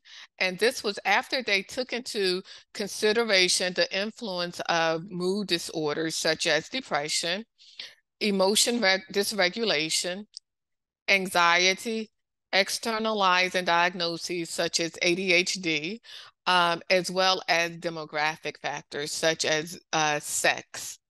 So again, marijuana use does have a negative impact on neurocognitive functions such as impulse control, as well as decision making.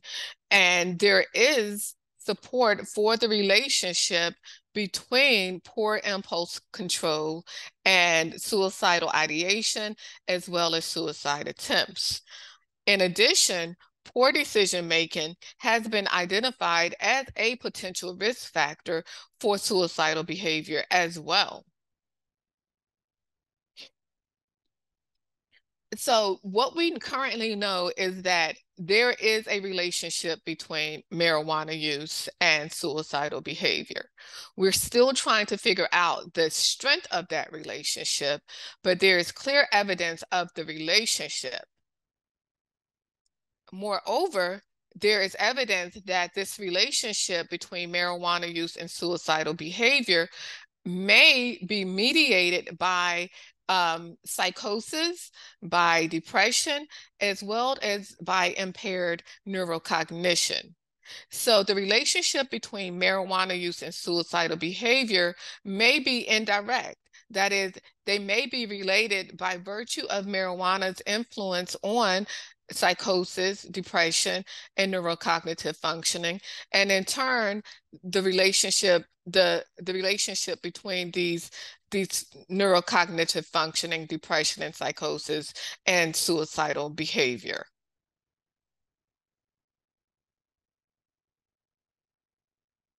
Any questions or comments? We did have one question. Is there any research regarding the comparison of dopamine prior to the use of THC, such as someone who has a mental illness that might decrease dopamine anyway, and someone who has a normal level of dopamine? So there have been laboratory studies. I'm very much aware of laboratory studies that have utilized mice or rats and have manipulated, the administration of THC and looked at levels before and levels after, and decision making, in particular, rats and decision making. In humans, it's a little difficult to manipulate, the administration of THC and examine dopamine levels. Prior to and after the administration, but there have been some imagery studies that are able to look at how the brain or dopamine levels and brain activity when individuals are under the influence of marijuana versus when they're not. But with regards to looking at the long-term effects, there are very few, if any, I don't know of any studies that have been able to study long-term use of marijuana and how it impacts dopamine production in humans, just for ethical reasons.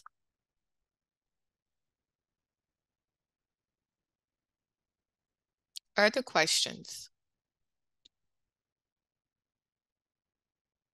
Okay, so again, it's quiz time.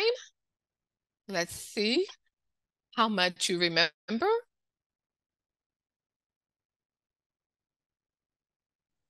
Okay, so I'm going to relaunch the poll that you guys some of you have already taken, but please re-participate. Oops, sorry.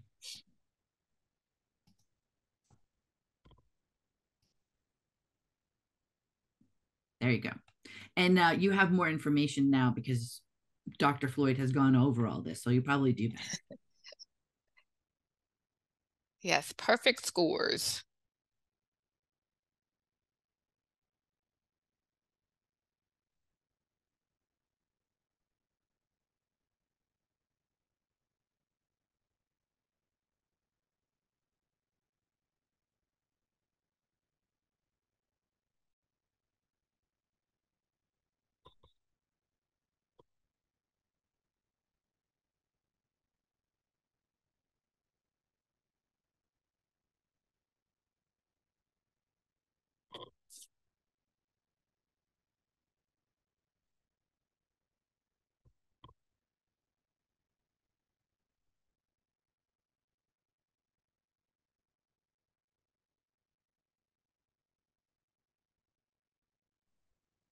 All right, I'm going to end the poll and share the results. Okay, thank you. 88% participation rate, perfect. First question, marijuana use in adolescence has been associated with, the answer is both A and B. It has been associated with impaired neurocognitive functioning as well as mental health outcomes, that being depression.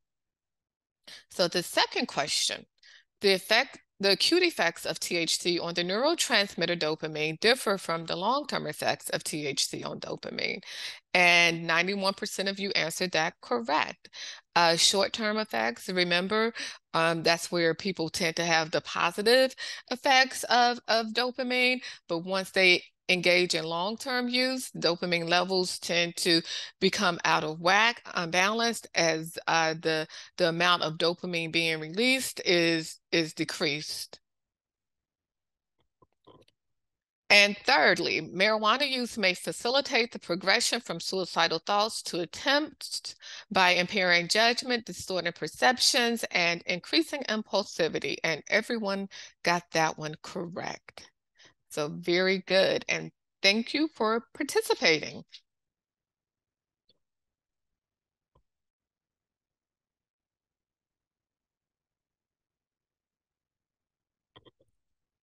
So in this next section, what I would like to do is provide some theoretical models for better understanding the marijuana use suicide relationship. And so we will talk about this framework that is known as the ideation to action framework. The ideation to action framework is a framework that is increasingly being used to guide suicide research. And in this framework, it suggests that not everyone who experiences thoughts of suicide will actually attempt suicide. In this framework, suicidal ideation and suicide attempts are related but very distinct behaviors. Okay, they're related but very distinct behaviors. And this framework aims to understand the movement from ideation to actual attempting suicide. Because again, we know that not everyone who contemplates suicide will actually attempt suicide. If you recall, in very early on in this workshop, I emphasized that suicide is a very complex behavior and that there is no one predictor. So now we're arguing that not everyone who thinks about suicide will attempt suicide, and that in fact that other factors must come into play. So one of the most well-known theories within this framework is the interpersonal psychological theory of suicidal behavior by Joyner. Now, the IPTS theory, the IPTS is basically a theory that suggests that individuals will not progress to suicide attempt unless they have both the desire, okay, as well as the capability to do so. Desire and capability are necessary in order for an individual to attempt suicide. So it's not just the desire, but you also must be capable of doing, engaging in the act. So there are three core components in this theory. The three core components include perceived burdensomeness, thwarted belongingness, and capability. So an individual must perceive that they are a burden. For example, they feel like they are better off dead.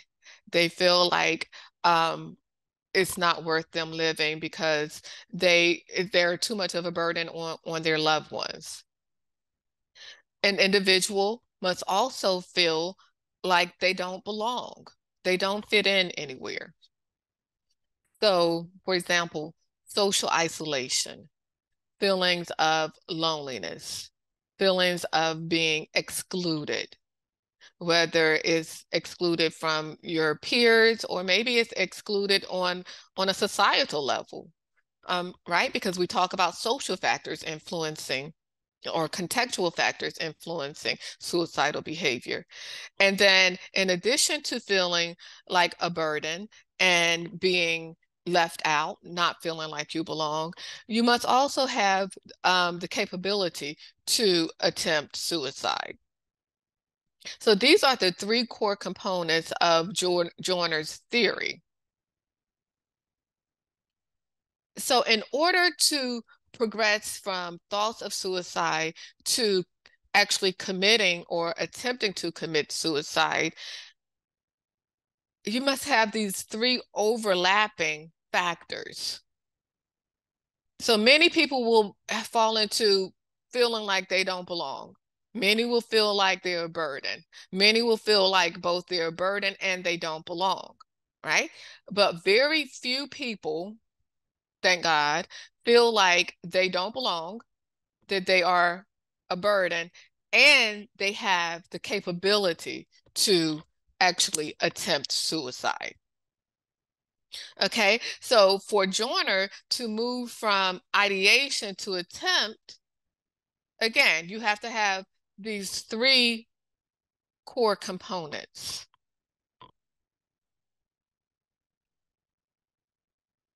A second model is the three-step model of suicide. The three-step model of suicide.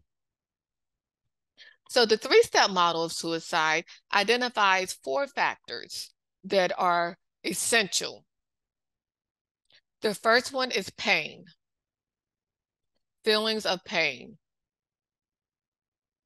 The second one is hopelessness. Hopelessness. The third, capability for suicide. And the fourth factor in this model is connectedness. So I know some of you are wondering about connectedness, and we'll talk about that also. The first 3 probably make more sense than connectedness. So according to this model, pain and hopelessness are major contributing factors to the desire to commit suicide.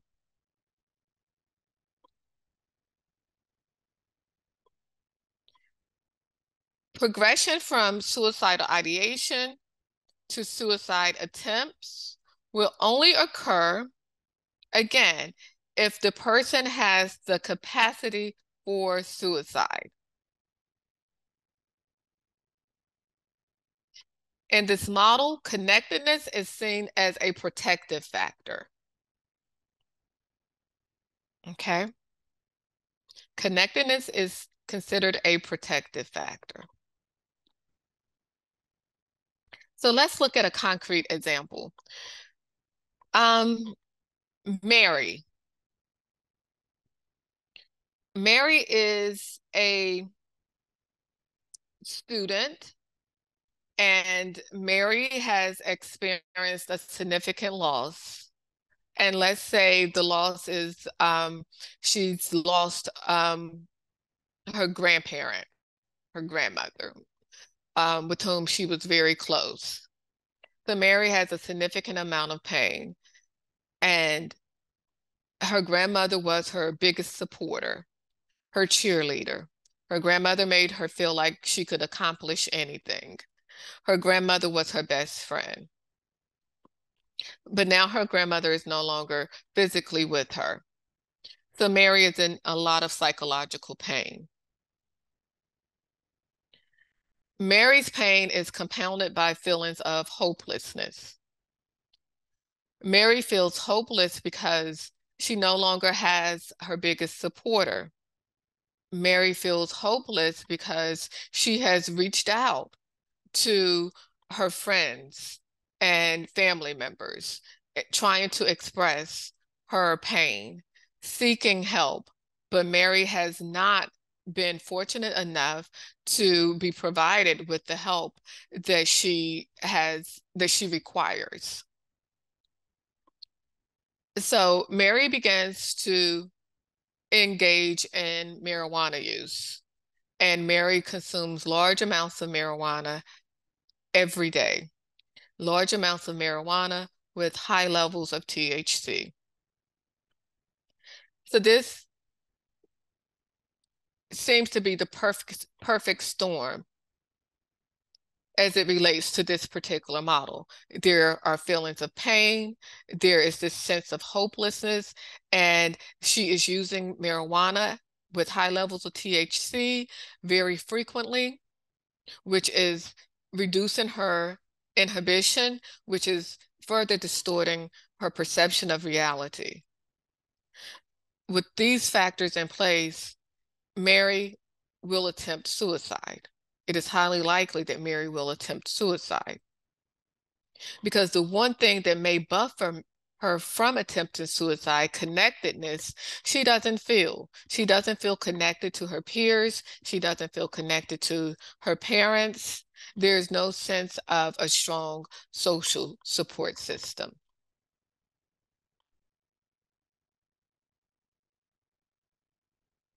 So I want to, before we move on from that example, I want to talk a little bit more about capacity or capability, because both theories, Joyner theory as well as the three-step model, emphasize capability and capacity. And so some of you may be thinking, well, what is actually an example of capability and capacity? I gave the example of marijuana use as acquired capacity, an example of acquired capacity. Psychosis may be an example of capacity. Okay, psychosis related to substance use, or psychosis because of some other mental health condition such as schizophrenia. Experiencing a traumatic event may be considered an acquired capacity or an example of capability.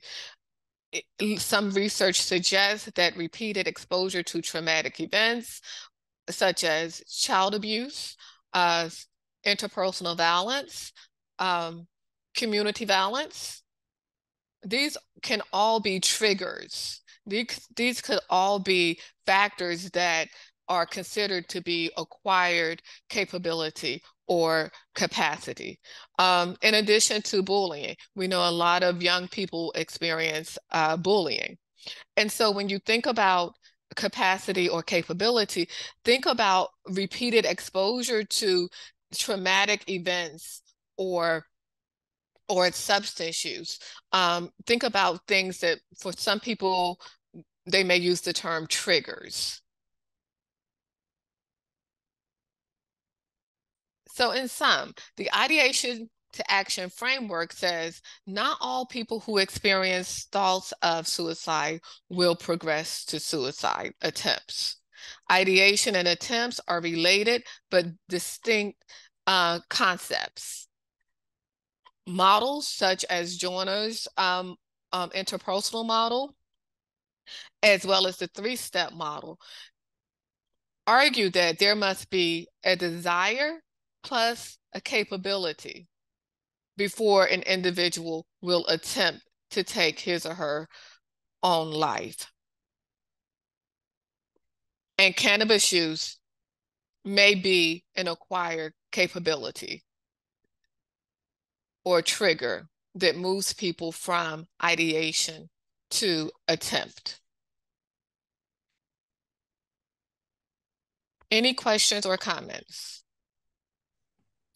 We did have a few questions. Let me go back and find them. Okay.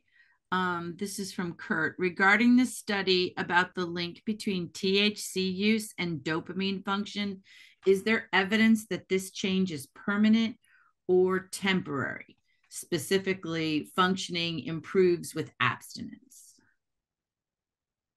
Okay, so the data or the research, there is research that seems to indicate that it can rebound. Dopamine levels can rebound after a person stops using marijuana for a long period of time. So it appears that, and more research is being done and it's needed, but it appears that the effects of marijuana on the dopaminergic system may not be permanent, that there may be what we refer to as dopamine rebound after a person discontinues use. But again, in adolescence and emerging adulthood, for transitional age youth who are very vulnerable to the adverse effects of THC on the brain functioning and dopaminergic system, it's really not clear how permanent the damage is, and it's really not clear how much the functions can rebound because of this very sensitive neurodevelopmental period that is disrupted by use. But yes, in adults, it definitely seems that there is a rebound after use is stopped. All right, Kurt had a follow-up with, in addition to a dopaminergic effect, is there evidence that THC use produces a serotonergic effect as well? Yes. THC also has a negative impact on serotonin. Yes. And we know that serotonin is also implicated in disorders such as depression. So yes, there is overlap there also. Those are all the questions at this time. Okay. So this is where the actual 15-minute break was planned. And so let's have a 10-minute break, and then we'll jump into assessing risk and looking at some of the treatments or interventions that shows promise. So it is, what time is it? It is now 12:23, so let's plan to reconvene at 12:33. So we'll have a 10-minute break and then come back. So we are going to spend the next the final 30 minutes talking about ways to quickly do an assessment of your client or youth's substance use as it relates to marijuana use specifically, as well as look at some techniques that may help you with these assessments. In addition to a quick review of some of the treatments that have been shown to be effective at reducing marijuana use, as well as preventing suicide. So let's jump back into this. And I want to just briefly introduce you to my one of my motivating factors for this work. I told you I started to engage in this particular work because of professional and personal reasons. So this is one of the personal reasons why I have become committed to preventing suicide, and specifically understanding how marijuana use contributes to suicidal behavior among transitional age youth.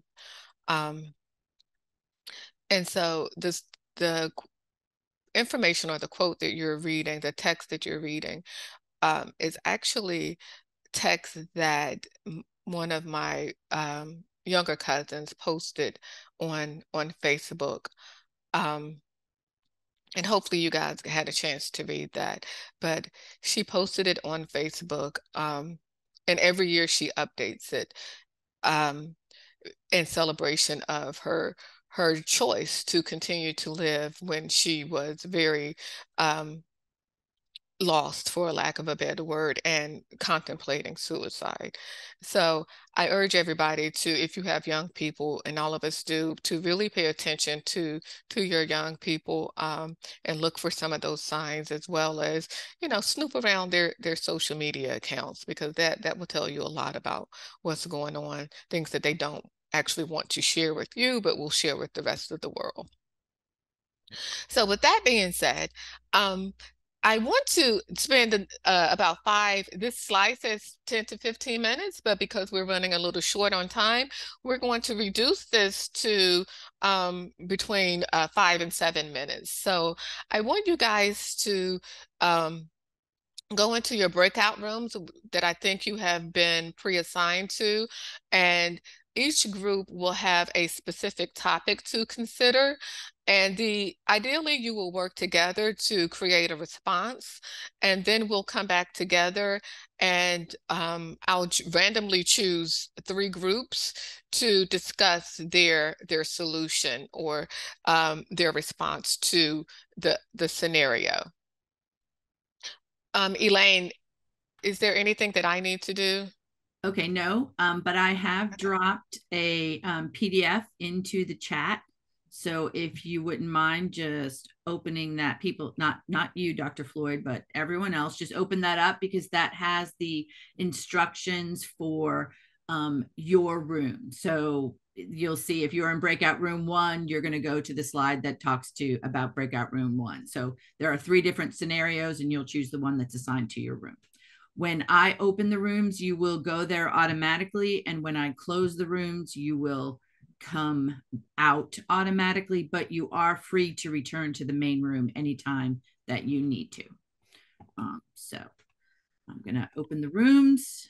Wait, I'm going to give you just a few seconds, because remember, you just opened that PDF, and then I'm going to open the rooms.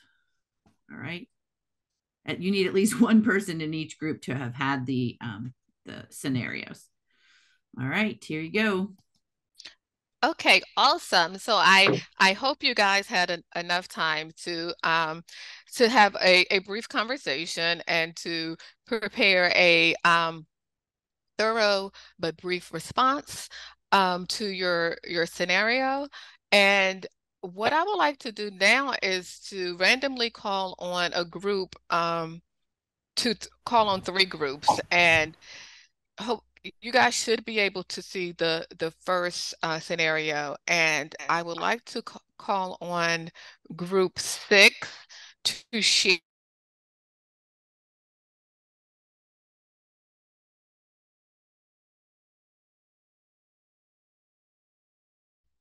You muted yourself. You guys didn't hear anything I said.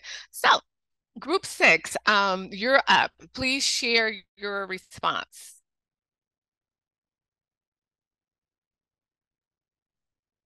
Okay. So everyone in my group, I'm Javon Baker. Everyone in my group, what we decided, we would go with 3 out of the 4. The first one. Oh, I'm sorry. Hold up. Oh, sorry. Saw something in the chat from Elaine. So yeah, we would go with 3 out of the 4. Initiate the conversation with the mother about the screening of suicide and depression.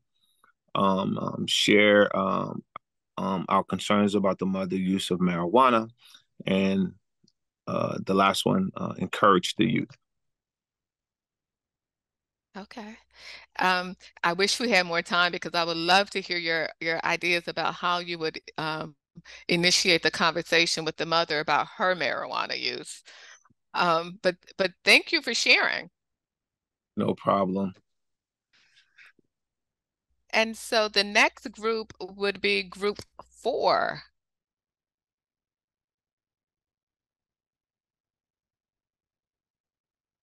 A representative from group 4.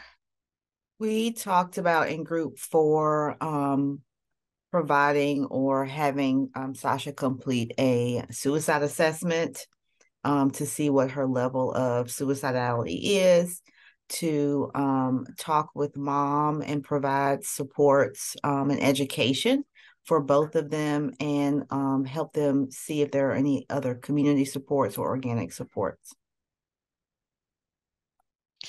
And when you say, just a follow-up question, when you say talk to the mom, and what would you talk about? Would you talk about depression? Would you talk about marijuana use? Would you talk about suicide? I think Could you give an example?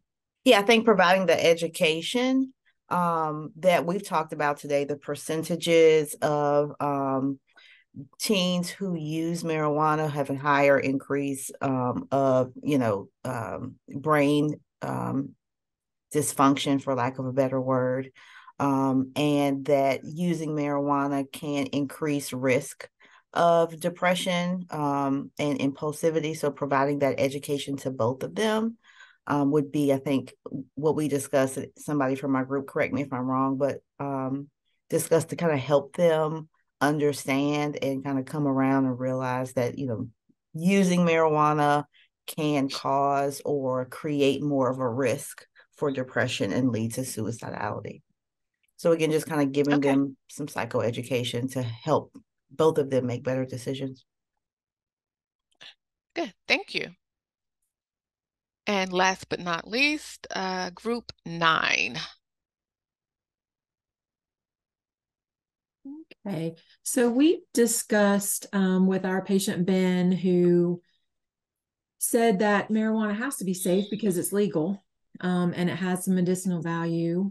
We discussed that there is an increased risk of depression and suicide with marijuana use, and he is within the age range for the 12 to 17 group that would struggle with that. It can affect his brain development and his impulsivity levels and things of that nature. And we also discussed it has the ability to trigger psychosis. And so if he had a family history of psychosis, or if he had any propensity to that he could be, find himself in that situation with mental health. And I kind of, wanted to argue that there is no medicinal value, but that's an FDA kind of federal government thing, and I don't know how well that would go out with a 14-year-old. So we thought we would just stick with the mental health and the suicide and depression aspects. Yeah, and you can also refer back to one of the earlier slides where we talk about the FDA has not approved the cannabis plant, but certain substances from the plant to treat very specific conditions that such as seizures from rare forms of epilepsy. But, this idea of this broad use of marijuana for medical reasons, yeah, we really need to dispel that notion. But thank you guys, very good. I appreciate your participation. So now we are going to continue and look at some of the ways that you can do assessments with your youth. So youth can be screened for suicide through a variety of methods, both suicide and, it should say, marijuana use, through a variety of methods, a combination of methods, including self-report instruments as well as clinical interviews. We can assess it explicitly by asking very direct questions about ideations and attempts or frequency of marijuana frequency of marijuana use. And so I want to share with you some of the assessments that I think might be useful. Now, there are many assessments, so this is by no means an exhaustive list, but these are just some of the assessments that I've come across and I have used to do quick assessments, just to get a sense of where my young people are. And so the first assessment that I'm sharing with you is the PHQ-9, and this is an assessment that is very commonly used. The PHQ in general, there are multiple versions of it, PHQ-9, PHQ-4. It just depends on how many questions you want to ask, how much time you have. But this particular version of the PHQ is the PHQ-9, and it provides an assessment of depression, which is a risk factor for suicide. And it also includes one question which is question number 9, on thoughts of suicide. And question number 9 simply reads thoughts that you would be better off dead or hurting yourself. So embedded in this scale that appears to assess depression, we also have one item to get a sense of where they are with regards to thinking about harming themselves. So again, the PHQ is free. You can find it on the web. It's very easy to score. And also on the web, you can find instructions for scoring it. So if you score the PHQ, this is what the interpretation looks like. Total scores of 5, 10, 15, and 20 represent cut points. For 5 is mild, 10 is moderate, 15 is moderately severe, and 20 is severe depression. In question number 9, if the patient or individual says yes to question number 9, then you know this is a red flag for intervention or further assessment. So again, the PHQ-9 is a well-established tool that is used by many physicians, many general practitioners or family doctors who want to get a quick assessment of depression and or suicide, and even anxiety. Now, this assessment is the Columbia, excuse me, this assessment is the Columbia, a tool developed by Columbia University to assess suicide. And although it is a very brief assessment of suicide, it does require some training. So this one is not as straightforward and as easily administered as the PHQ-9, but it does provide a very detailed look into suicidal ideation. But again, it requires some level of training and practice to administer.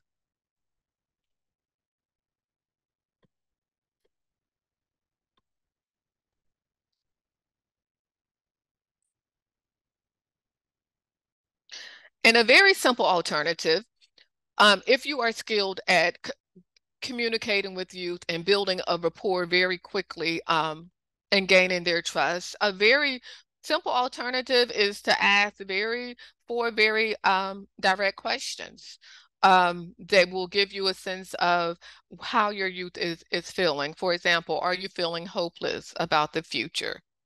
You recall one of the theoretical frameworks we looked at, hopelessness was a risk factor. Have you had thoughts about taking your life? A question that directly addresses suicidal ideation. If the respondent says yes, then you probe a little more about when did you have these thoughts, and then you ask the direct question about suicide attempts. So again, these are just 4 very simple, straightforward questions that if you have a somewhat good relationship or established a good rapport with your youth, then this is an option.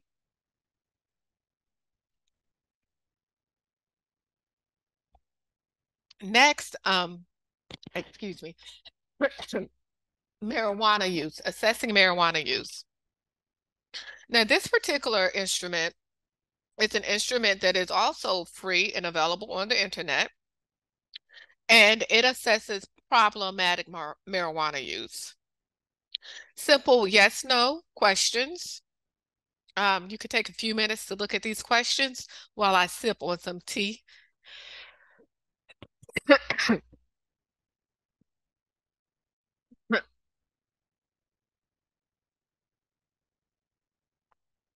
And this is an 8-item assessment where they're simply answering yes, no.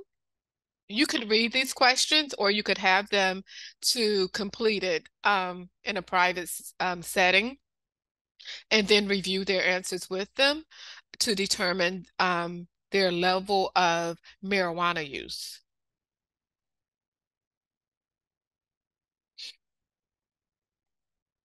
And so with this one, it's probably best to add up. The instruction says you should add up the number of yes answers to score their responses and determine their level of risk. So 2 or above is considered a positive screen for a cannabis use disorder. 2 or above.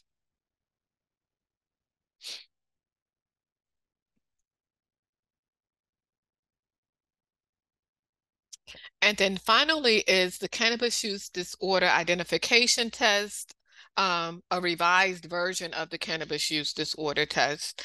And this one again assesses marijuana by asking individuals to, you give this assessment to the individual and ask them to complete it. Again, this one is also free and is easily found on the web. Again, you create a sum, and those who score 8 points or more, this is an indication of hazardous cannabis use.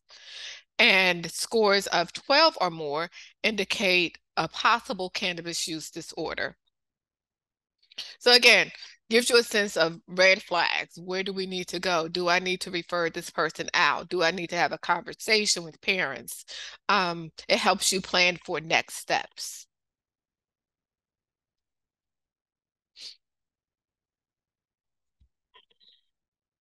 And then finally, techniques and treatments. Motivational interviewing, cognitive behavior therapy, and multisystemic therapy. Now, motivational interview is a framework that can be used to support physicians or anyone working with clients to address their clients' suicidal thoughts or behaviors. Well, I'm not suggesting that you engage in motivational interviewing.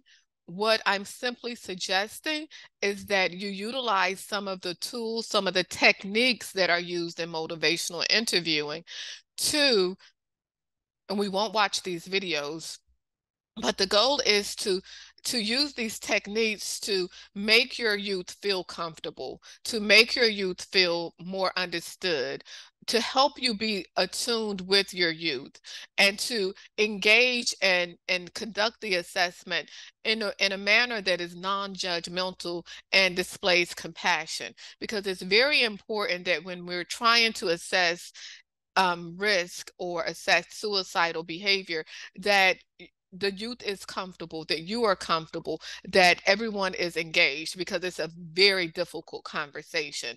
So the techniques that are utilized in motivational interviewing are techniques that you can utilize when conducting assessments.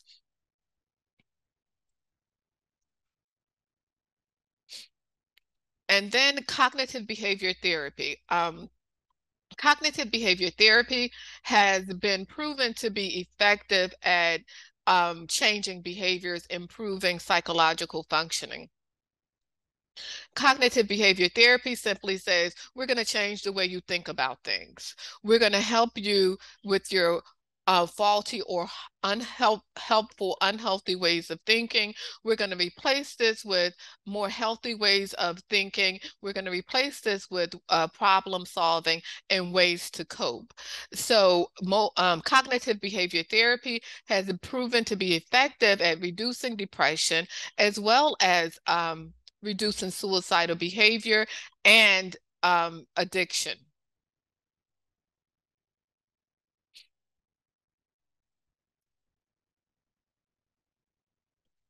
In fact, a recent study has demonstrated that cognitive behavior therapy reduces thoughts of suicide as well as suicide attempts, and it is cost effective. A word of caution, we know that rates are rising among African Americans, but there is a problem because current literature is basically based on research that primarily include white adolescents. African American adolescents, youth, have been excluded from this research for a number of reasons. So it's not exactly clear with regards to what works and what doesn't work. But in the Ring the Alarm report that was commissioned by the Congressional Black Caucus, 2 interventions or treatments were indicated as being particularly somewhat effective with African American adolescents. And this is the multisystemic therapy as well as attachment-based family therapy. And both of these interventions or both of these treatments really focuses on strengthening the family and improving family interactions. Improving family functions to reduce suicidal ideation and behaviors.